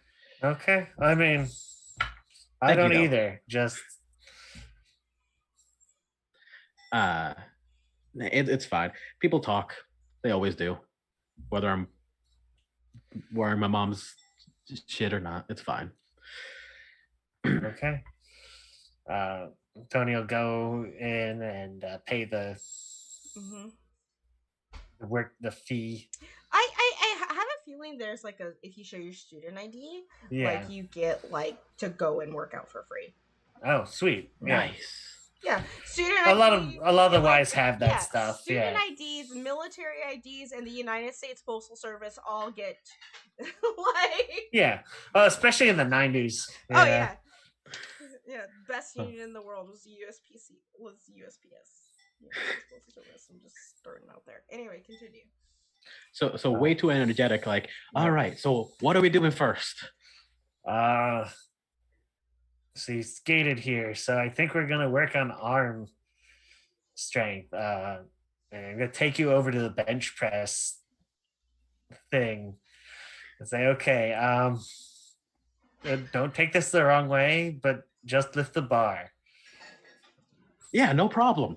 It is a problem. He tries, and it's very hard. It's a problem.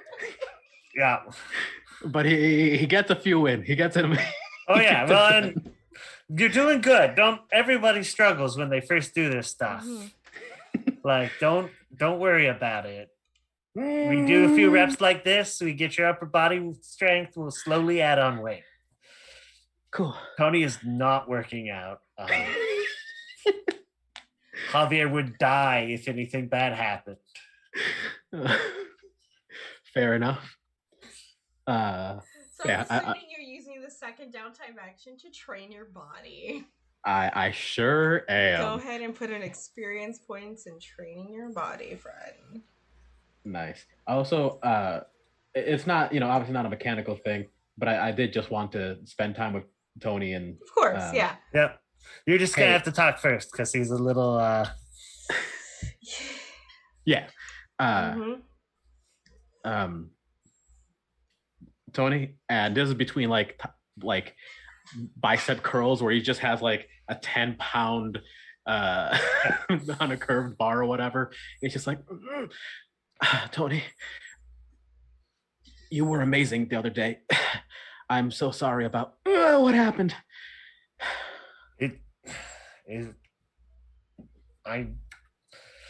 There wasn't anything I could do. Whatever that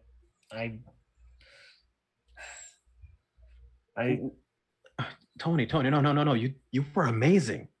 You were fearless. Everyone got out because of you. You did great.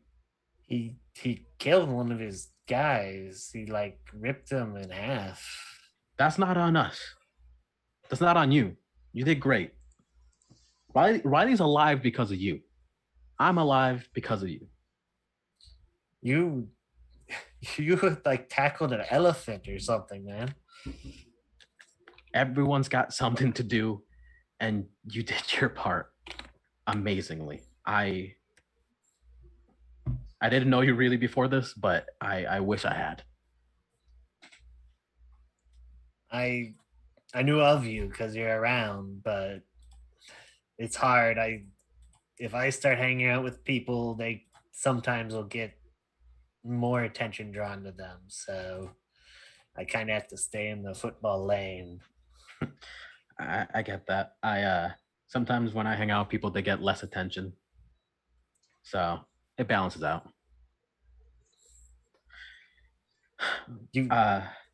Thank you. No worries. You're gonna have to teach me magic after this, though. What kind? And he like pulls a coin behind his ear, and then the card game. Oh, okay. Yeah. I think Riley's a little better than me, but we can definitely show you how to go through. We can show you how to make an easy deck. I just can't bring the cards home. Wait, really? Yeah, man. It's Hindu evil black magic, I believe, is what my mom said. Okay, I'll hold on to them for you. Additionally, sorry to say that, it is sadly true as part of the satanic panic. We are a little past the satanic panic.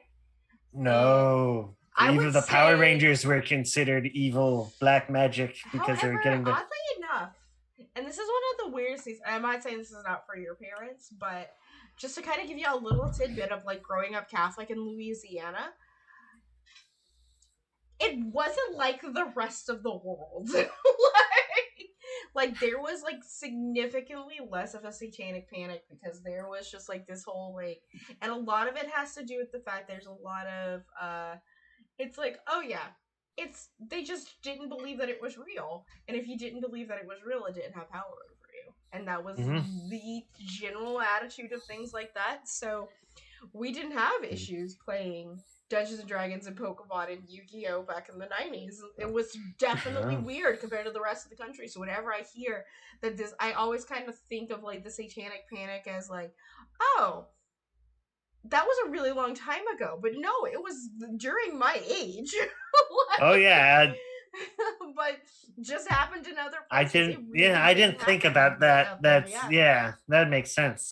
Yeah, for some For reason. some people, Listen, we had to deal like Louisiana has voodoo, like, and also so Catholicism is very ingrained into the Cajun culture out there, and I don't know if you know this, but 40% of Cajuns are also Mi'kmaq. So it's like, yeah. So like, you know, Cajuns are fucking weird, and they were weird. They broke a lot of rules back then. They're a little bit more evangelical now, but and Robin's in here now, so she could probably confirm that with me. But yeah, anyway, there's just a weird cultural lesson for y'all about living in central Louisiana where everyone lives here. But if your parents think magic is the satanic panic, your parents think, or at least your mom thinks is magic is the satanic panic. It's probably more the mom, from what I recall of any of the Catholic families I knew who had that stuff. My first dungeon master was a Catholic priest. I feel like that's the start of a joke or something. No. My first dungeon master was a Catholic priest. I'm straight up. Yeah. It wasn't for D&D, it was for Lord of the Rings. That's what we were talking about. Heck yeah.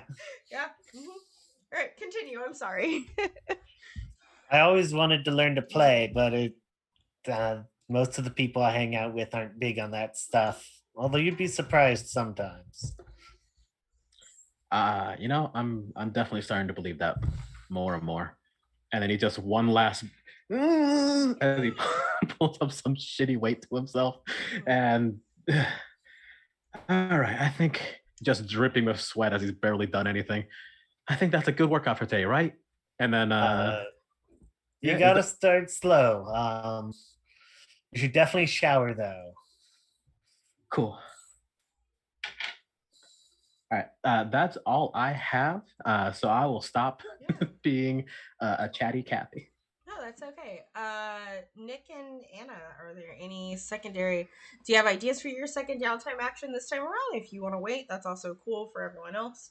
But I'm giving you the opportunity right now if you want to do that second downtime action.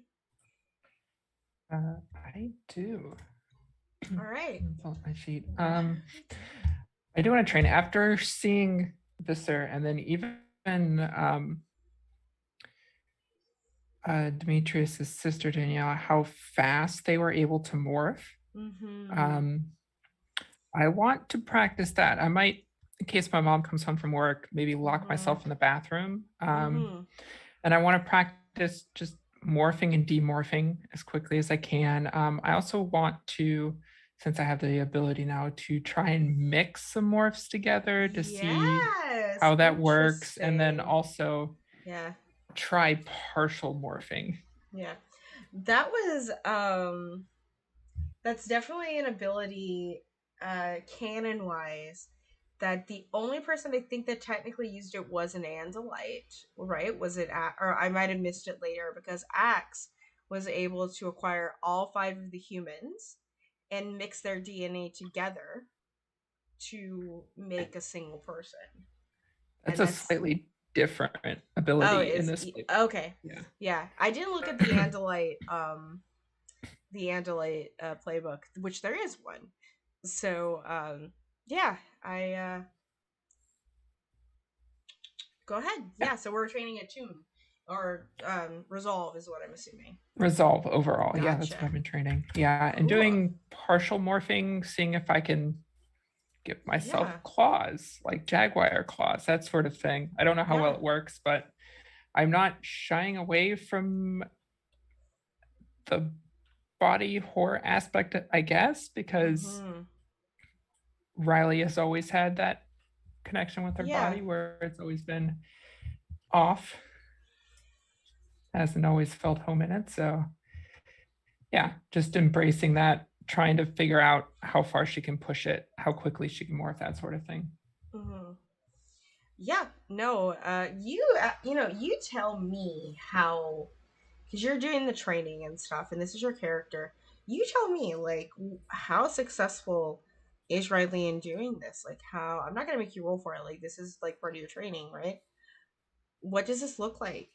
Like, like how successful does she become in mixing morphs or, um, just training parts of her bodies, like her nails, to harden and turn into claws. Because it'll definitely be an interesting thing, because one of the things about cats, right, is the muscles in their paws also have their claws able to retract. So are you trying to do some weird mishmash to do retractable claws, or just the hardening of cat nails? Yeah, I think at first just the hardening, and once she does that a couple times, trying to see how well she can mix it, whether she can mix it in a way that it's not super obvious. Just things like that. Just trying to fine tune So I know where that's at. And so I know that you're trying to do this as a trading, and I will allow that as well. And if you want to spend a rep, if everyone's cool with that, and spend a reputation, do you also want to start a long-term project on being able to create this very specific thing with your body and creating retractable claws? You can go for it. That sounds really useful at times. Would they be Because- constantly there? I'm just curious. You're muted, by the way, Anna. I mean, they would still be the 2 hour thing. Yeah. I mean, if I got stuck that way, I would lose morphing, but I would still have retractable claws, I guess, which Yeah. That's not the worst. Would be kind of cool. Yeah. But I if mean, you either did- way. yeah. You could get a job in Hollywood soon. Either way, mean, it's if super people are cool. okay with it, I could start a project on it. So go ahead and click a tune and spin the rep. And so I'm gonna make this. I need to kind of put the clock down for myself, and I'll put it. I have like my list, and I'm gonna make this a 6-part clock. Okay. So what ability would you like to roll to get this clock started? And we'll call it retractable claws. Absolutely a tune. Yeah, I think that is perfect. So 0 out of 6. So go ahead and roll a tune for me and tell me what you get. I'm going to see if I get a bonus for this. So could I, under my nothing to see ability, I also get a bonus if I'm trying to stealthily morph without others growing suspicious. Could this fall under that bonus? Since I'm trying to train stealthily morphing that. Okay. I mean, she's hiding from her mom. She is hiding from her mom to do that. I mean, if not, it's okay. I still have 2 die aside from that. Listen, I put y'all through the ringer last week, and it's not gonna be the last time. So, okay. Yeah. Like, We got another big fun time coming in the very near future. That is triple 6s. Dang. That's a crit out of 6. Let's I see. think I've what- only rolled 6s tonight. That is fantastic. Let's see real quick what a crit success gives you on a project clock. Drawbacks, GM goals, principles. I have to look at that real quick. It definitely gives. It doesn't. I don't know if it completes it, but I think it gives you like at least 4. So. Oh, nice. Yeah. So I just need to adjust my eyes. Faction example clocks. Progress clocks. Okay. All right. Cool. So. It's a complicated task, so there are 6. Magnitude. You rolled a 6. It doesn't say it on the sheet, but I will look in my actual Blades in the Dark after we're done. But it might have been complete, it might not. But a 6 clock, which is complicated, you at least have 4, I would say. Awesome. Nice. Yeah, no worries. And then part of the training of mixing them, I think she's going to mix a crow and a mouse together. Interesting. To figure that out. Just because looking at the shapes she has, those are the 2 small ones. Yeah, interesting. And doing a jaguar bald eagle mix in her bathroom may not be the best idea. Oh, come on. Yeah. That okay. How are you the trying to do this? Yeah. So this is mostly for practice, but I want to take the mouse body and I want to hollow out the mouse bones. Okay. And give it wings. Yeah, no. And that should give me, according to the ability, both a survey die and a skirmish die, since they're different dies. Interesting. Yeah. So the way that's gonna have to work out. So one thing you're not gonna be able to do, because the way that these 2 animals exist, they still have the same amount of limbs, right? So you can't just create like the extra limbs because I'm going straight up into evolution right now. You can't just create the extra limbs coming out of your back. So kind of like how your arms become wings, the mouse has crow arms. Okay. So more of like a wyvern mouse than like a dragon mouse. That's okay. I can work with that. And I'm thinking of how I can use this on a larger scale with my jaguar and eagle, and I'm getting ideas of a very terrifying. Are you gonna try and fly? A little bit. Can I get a roll? Okay. What do you want to roll for this? I have no idea what to roll to make a mouse fly. I mean, my go-to is a tune. But yes, however, I would almost feel this to be a finesse roll. Okay. Yeah, please nerf. Like Dragon Mouse, this isn't anymore. Not yet. That is around the corner, okay? Chat, just wait until she gives me aliens. It's gonna get wild. Does it have the little fingers at the like the bump of the wing like bats? Bats? Yeah. Sure, why not? That's a 4. A 4 is a partial success. So you're kind of flapping, and so one of the things that you sort of definitely realize is that you can kind of almost use it like this in the same way that because this was also a thing in the 90s, like with gargoyles.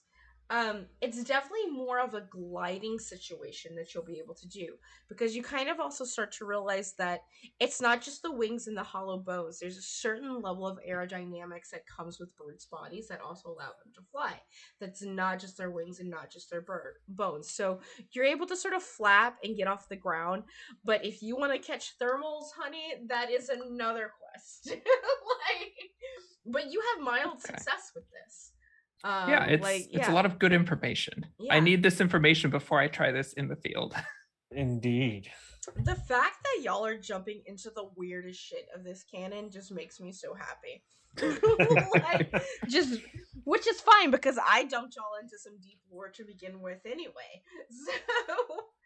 So, all right. So we still have Nick. Does Tony have one more, or do you want to? Tony still needs to de-stress. Tony needs to continue to de-stress. Okay. Yeah. I like how you're leaving right... the heat reduction on the two people that aren't here. Go ahead. Well, built up as much our stress. mouse friend didn't really build up exactly. too much stress, so yeah, there we go. I mean, at least not technically they didn't. But all right, let's reduce some stress here. Okay. It's right there after the Y, so he's probably just going bowling because he knows the attendant person. And Yeah. Does Javier join you for your bowling escapades? Does he? If he lets me, yeah, I'll Yeah. join. He lets you. You're like Tony is kind of a pushover. You're literally like, come on, I'm coming with you. He's really not going to put up a fight. Have you not picked that up yet? The only time he puts up a fight is when he's on the field, baby. Like, and then he's a warrior. Yeah. So, all right, go ahead. Roll that. Roll that giant D6. Oh no. Did you overindulge? I rolled one too high. Yes. So here's the thing with the overindulgence. You clear all your stress, it's fine. But there's a consequence to this. Mm. And the consequence is that you can't stop. Like, Javier, it kind of gets to the point where, like, you realize that Tony is going to miss his shift babysitting Danielle at this point. Okay. He's not going to give it up. So there will have to be a contingency plan that evening because Tony is, like, really into being a teenager. Mm-hmm. And is just mentally just a person at this point. In fact, if you leave, he probably wouldn't notice. All right. Mm-hmm. I think I'm gonna pat him on the back when he's waiting for his ball to come back and let him know I'll take care of his business tonight and then I'll take a shift. Business? Don't worry about it. And yeah, I'm gonna let him de-stress. He, if more than anyone, probably has earned it, considering he did basically die. Mm-hmm. I guess I'm gonna spend the night with Danielle. Well, I say things bad. there are better ways to say words. And yeah, you do have school tomorrow. So we will see how that all goes next time. My mom's going to be so mad. Just say we spent the night at Riley's. It's fine. One of my moms will still be mad.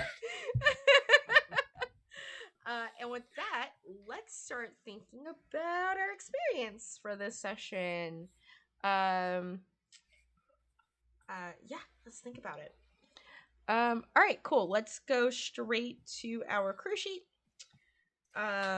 With our headhunters. Ooh, y'all already leveled up. You still got. So we did take one rep off. So I don't know if anyone did that themselves. So I'm gonna do it now. We hadn't. Yep, I went in and took it off. And all right. So did you? Oh, we still have to pick a new ability. Yeah. I really think it should be number 1. Yeah, y'all need to get. Which was our runner-up choice for our first ability. So. Yeah, that is true. We can talk about that in character lane, out of character lane next week, and we have next week, and then we have a week off. So remember, we have a scheduled time off after next week. I also sort of plan next week to be low energy for us, to also get through trauma because we have 2 other characters that still are processing what's been going on. as we get to the halfway mark. So let's see.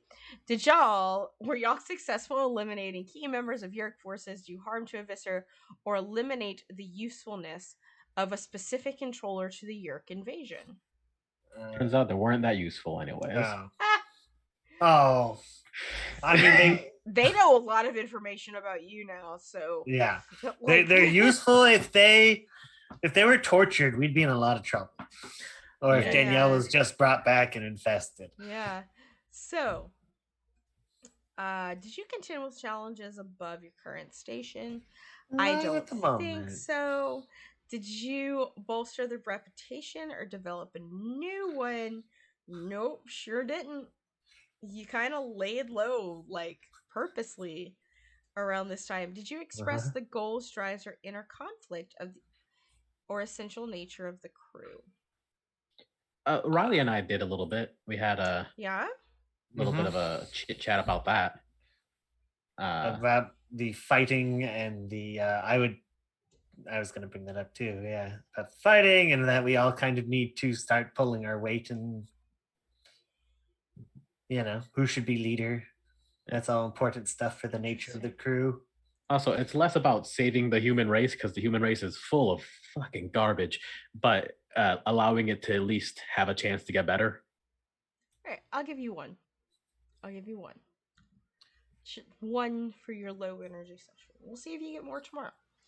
All right, cool. Or next week. Let's go to our prince then, since that's the first one. My dear prince, you didn't roll any desperate actions. Did you tackle a challenge that keeps the group united and active against your foes? I'm not sure. I'm not sure if this will count at all. Fight me about it. that's what this whole part of this game is about. Fight me about it. I will. Let's lay some hands down. So, okay. So the way I could take this is taking the lead in the interrogation. Okay. I say it could be trying to guide the crew towards getting the right information and making sure we're stocked with that sort of thing so we can make better use of ourselves later. I'll give it to you for that one. Yeah, I'll give you that one. Mm-hmm. Perfect. Mm-hmm. Is there anything else? Not for the first one that I can think of. Okay. Yeah. You got one so far. All right. Did you express your beliefs, drives, heritage, or background? A bit, yeah. Again, with Riley for a little bit. Not so much with Tony, but we did sort of discuss like my desire to improve. Give me some specific instances in the role play, and of course Anna and Nick can help you out with this because they were part of this role play, right? Give me some instances that you feel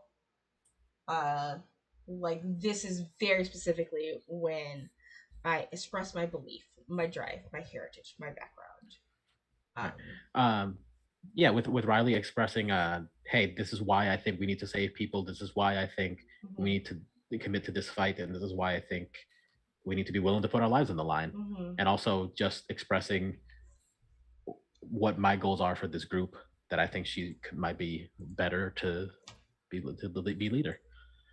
In terms of with Tony, expressing some of my drives and motivations in that sense is that I need to be stronger, I need to be better, and I think he's gonna help me there.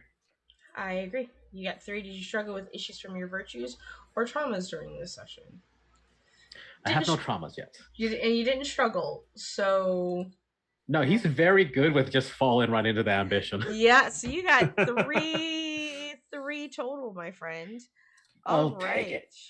Our Battleborn. What is up, Nick? All right. Did you tackle a challenge head on with righteous violence or fury this time around? No, I had. No. Okay. No. I am going to argue that it was righteous violence for you to hang up on that racist mom. It was fury, actually. Yes. That would have pissed him off because he likes Dimitri. Absolutely. I will fucking say yes. Like, nah, fuck you, mom. Like, that was that's my friend and you're racist. Thank you. I'm gonna give you that one. I'm arguing for you, so you have one for that one. Did you any other ones, guys? Sorry. Not for violence or fury. I was kind of quiet this week, but that was intentional. All right. Did you express your belief, stripes, heritage, or background? Yes. There was the one where I was talking about wanting to learn magic and things like that. Yes. And the other was related to the call of wanting to keep up appearances with the football and the team, as that's an important. I don't want to say cover, but you know. No. I think that it is actually important to keep up It's important to keep up appearances both as a high school student and as alien invasion, secret invasion. Yeah. Secret invasion, secret resistance. All right, let's go with. All right, you have 3 total so far. And did you strike you with issues from your virtues and traumas? You overindulged, so I did. that's a 4th one totally. I didn't specifically do anything for you to trigger your traumas just yet, but it'll happen. Don't worry. Oh, I was not worried. I was just giving y'all a break this time. Murdered a couple of teenagers last week. You know, all of my games, like, last week was super intense, and this week it's like, it's alright. We'll just breathe in today. So you have 3. Or 4. Sorry. You have 4. Yep. Alright, my Estrine friend. Alright. Did you tackle a challenge with clever morphing or empathy? I feel like I got fairly clever and creative with morphing. Practicing the dual morphing. Yep. Hidden Claws project. Yep. Empathy, you helped Javier handle some shit. Like, I know that our stress stuff was after playing video games and stuff, but that was definitely genuine distressing. That would have been it. Yeah, I think there's a mechanic and a emotion. Yeah, I definitely think that you earned 2 on those 2 particular triggers with both practicing the dual morphing and your conversation with Javier, with, like, you have been leading us and, like, reassuring him was a huge deal. And you definitely hit both of those XP triggers. Did you express your beliefs, drives, heritage, or background? The whole supporting Javier thing, I was going to count towards drives and beliefs, because she's very much about supporting her friends and getting them going and keeping them going and that sort of thing. One of the things that I would say that strives your beliefs, because in that conversation there were a couple of XP triggers for all of you, but one for sure I think that I want to give you one for is when you were like, are we on the right side? These people hate me, and the one person who doesn't is infested. What if they actually hate me? Like, what if the real person hates me and it's just the Yeerk using my vulnerable state as a way to infest me? Like that one that hit me, but you also deserve an XP trigger because I think that definitely triggered triggered that. They made me sad. It did. Yeah, I felt that. You did really good. I really honestly felt that one. I'm gonna give you one for that for sure. So okay. Yeah. So it's kind of nuts because this session, because I have to listen, like I don't before. Like, I listen to your role play and your conversations because those conversations have XP triggers in them. So that's one for sure. So you have 3. Do you think there's a 4th one that you can argue in there? Um,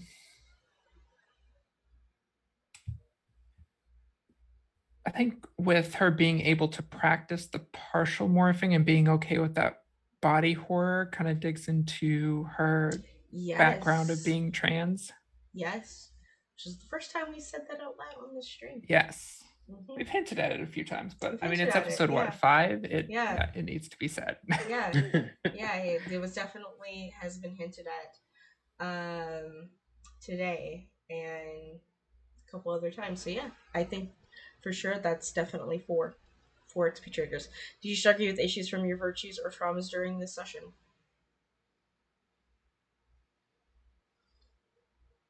I don't say there's particular struggle with anything that you went through today. So No, I was thinking about it earlier, how it's probably gonna be a while before she eats crunchy tacos. Just the memory of that man's arm crushing in her jaws. But yeah, it's okay. We only saw soft shell tacos out here. And they're corn. Who does flour tacos unless it's for fish? So listen, I spent enough time in Texas to know better. And I think with that, we are gonna go ahead and wrap up. Everyone, thank you so much for coming and showing up. I know that there is a lot of heavy stuff. We definitely touched on dealing with the traumas of the abnormal trauma of being child soldiers today, the issues of being in the South and racism, and with talking about transphobia. And just to let you know, we were okaying each other in our chat. As soon as I triggered that warning, I had to make sure that everyone else was okay, because I was very uncomfortable with making that comment, but it came to me and I was like, nope, this is something that this fucking woman would say because they're racist.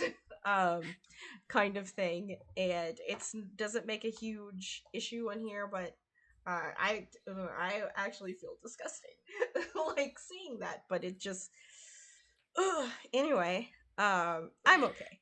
So we do have the safety card system here and we do use it here, and so thank you for everyone for being prompt and responding to that. We tackle some heavy things in here, and these are all things that were actually tackled in a way in the book series themselves. And I'm always here to make sure everyone is safe and having a good time. As far as the rest of the week goes on the channel, you can catch us tomorrow afternoon at 1 p.m. PDT.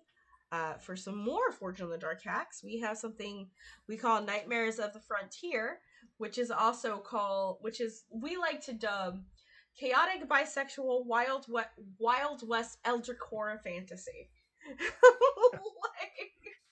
Is what we have dubbed this game, because that's what it is. And we have a great time with that. My friend Jamie runs it. It's also his skin that he has created, which hopefully will be, as soon as we're done with the playtesting, like the skin will be available on itch pretty soon for people to use. On Saturday, we will have Emberwind. It's an all-fem campaign run by my friend MCatter Dev. We have been trying to get it back off we're 6 weeks behind. And we're definitely hoping to get back on this week. If we don't, then we just don't. And then you can find me Sunday is at 1:30 Pacific time over on Ava Sarach's channel, where I get to play Monster Hearts, so more teenage torturing, as my little Gorgon girl still realizes that she doesn't have friends. And yeah, she went on an adventure in the woods with people she thought were her friends, only to realize that she's not their friend. Other than that, keep an eye out. If you're not already in my Discord, join it, because on Friday I will be releasing a link for people to apply for a mass game that's going to be happening in September. We're looking for 3 people to join us. My good friend Rendis at Party Wipe Games is going to be running that. I will be playing in it because I've learned that if I don't play in games, it becomes cursed. Like, so I'm trying to not curse this game. Plus, I just really love Mask, and I'm gonna fucking play. So if you are not, my Discord always gets first dibs on applying for games, and if we can find people on my Discord, it doesn't go past my Discord. So join the Discord, apply for the game. It'll happen looking casting calls. Everyone else, where can we find you on the internet? What are you doing in the next 7 days? What's happening? Me first, right? Mm-hmm. So, again, just the usual. You can find me on Twitter at Cryptid Delta, and in terms of what I'm doing, you can always see mine in my wife's podcast, Judging Nerd Culture, where we just have a good time talking about the dumbest things to ever exist in a loving way. And soon, at the end of this week, I'm going to be recording the very first session of a Terra Mahia podcast that I'm going to be starting. Terra Mahia is the tabletop RPG game that I have created, and we're going to be putting that out sometime. You made stuff? Yeah, I made an entire engine and world, and it's on itch. It's free. We'll talk. Enjoy it. We'll talk. Okay. I love promoting and running stuff that my community creates. That's what I do here. So, I'm Nick. I am on Twitter. The link is already put up in the chat. I saw it a few minutes ago. Don't really have anything else interesting happening this week, except we have to keep an eye out because The Masks is one of the like 3 superhero RPGs I've never gotten to play. oh, It's man. good. It's good. I've heard. I just haven't had an opportunity. Mm-hmm. And I'm Anna, aka Archival Dust Bunny, most places on the internet. Queer and trans advocate, museum worker, and TTRPG streamer. If any of that sounds interesting, you can find me on Twitter at Archival Dust Bun. Alternating Sundays, you can find me either on Guild of the Phoenix playing Cyberpunk Red or on Gona Hawking's Twitch channel, starting a brand new D&D 5e campaign in a world with 1930s technology. Coming up very soon, we'll be doing a Lancer podcast as well. And then keep an eye out for an upcoming Pathfinder one as well. Pathfinder. I haven't played Pathfinder in a while. I'm trying to look for someone to rave. I know we have like a low viewership going to the end of this, but we're still gonna go give some love over to the Arva and Elrond channel. I played with them one time back in the day on Encounter Roleplay.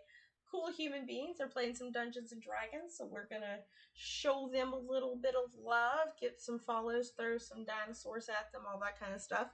And with that, we will see you next time. So, everyone wave bye. We'll see you later. Bye. Adios. Bye. Adios.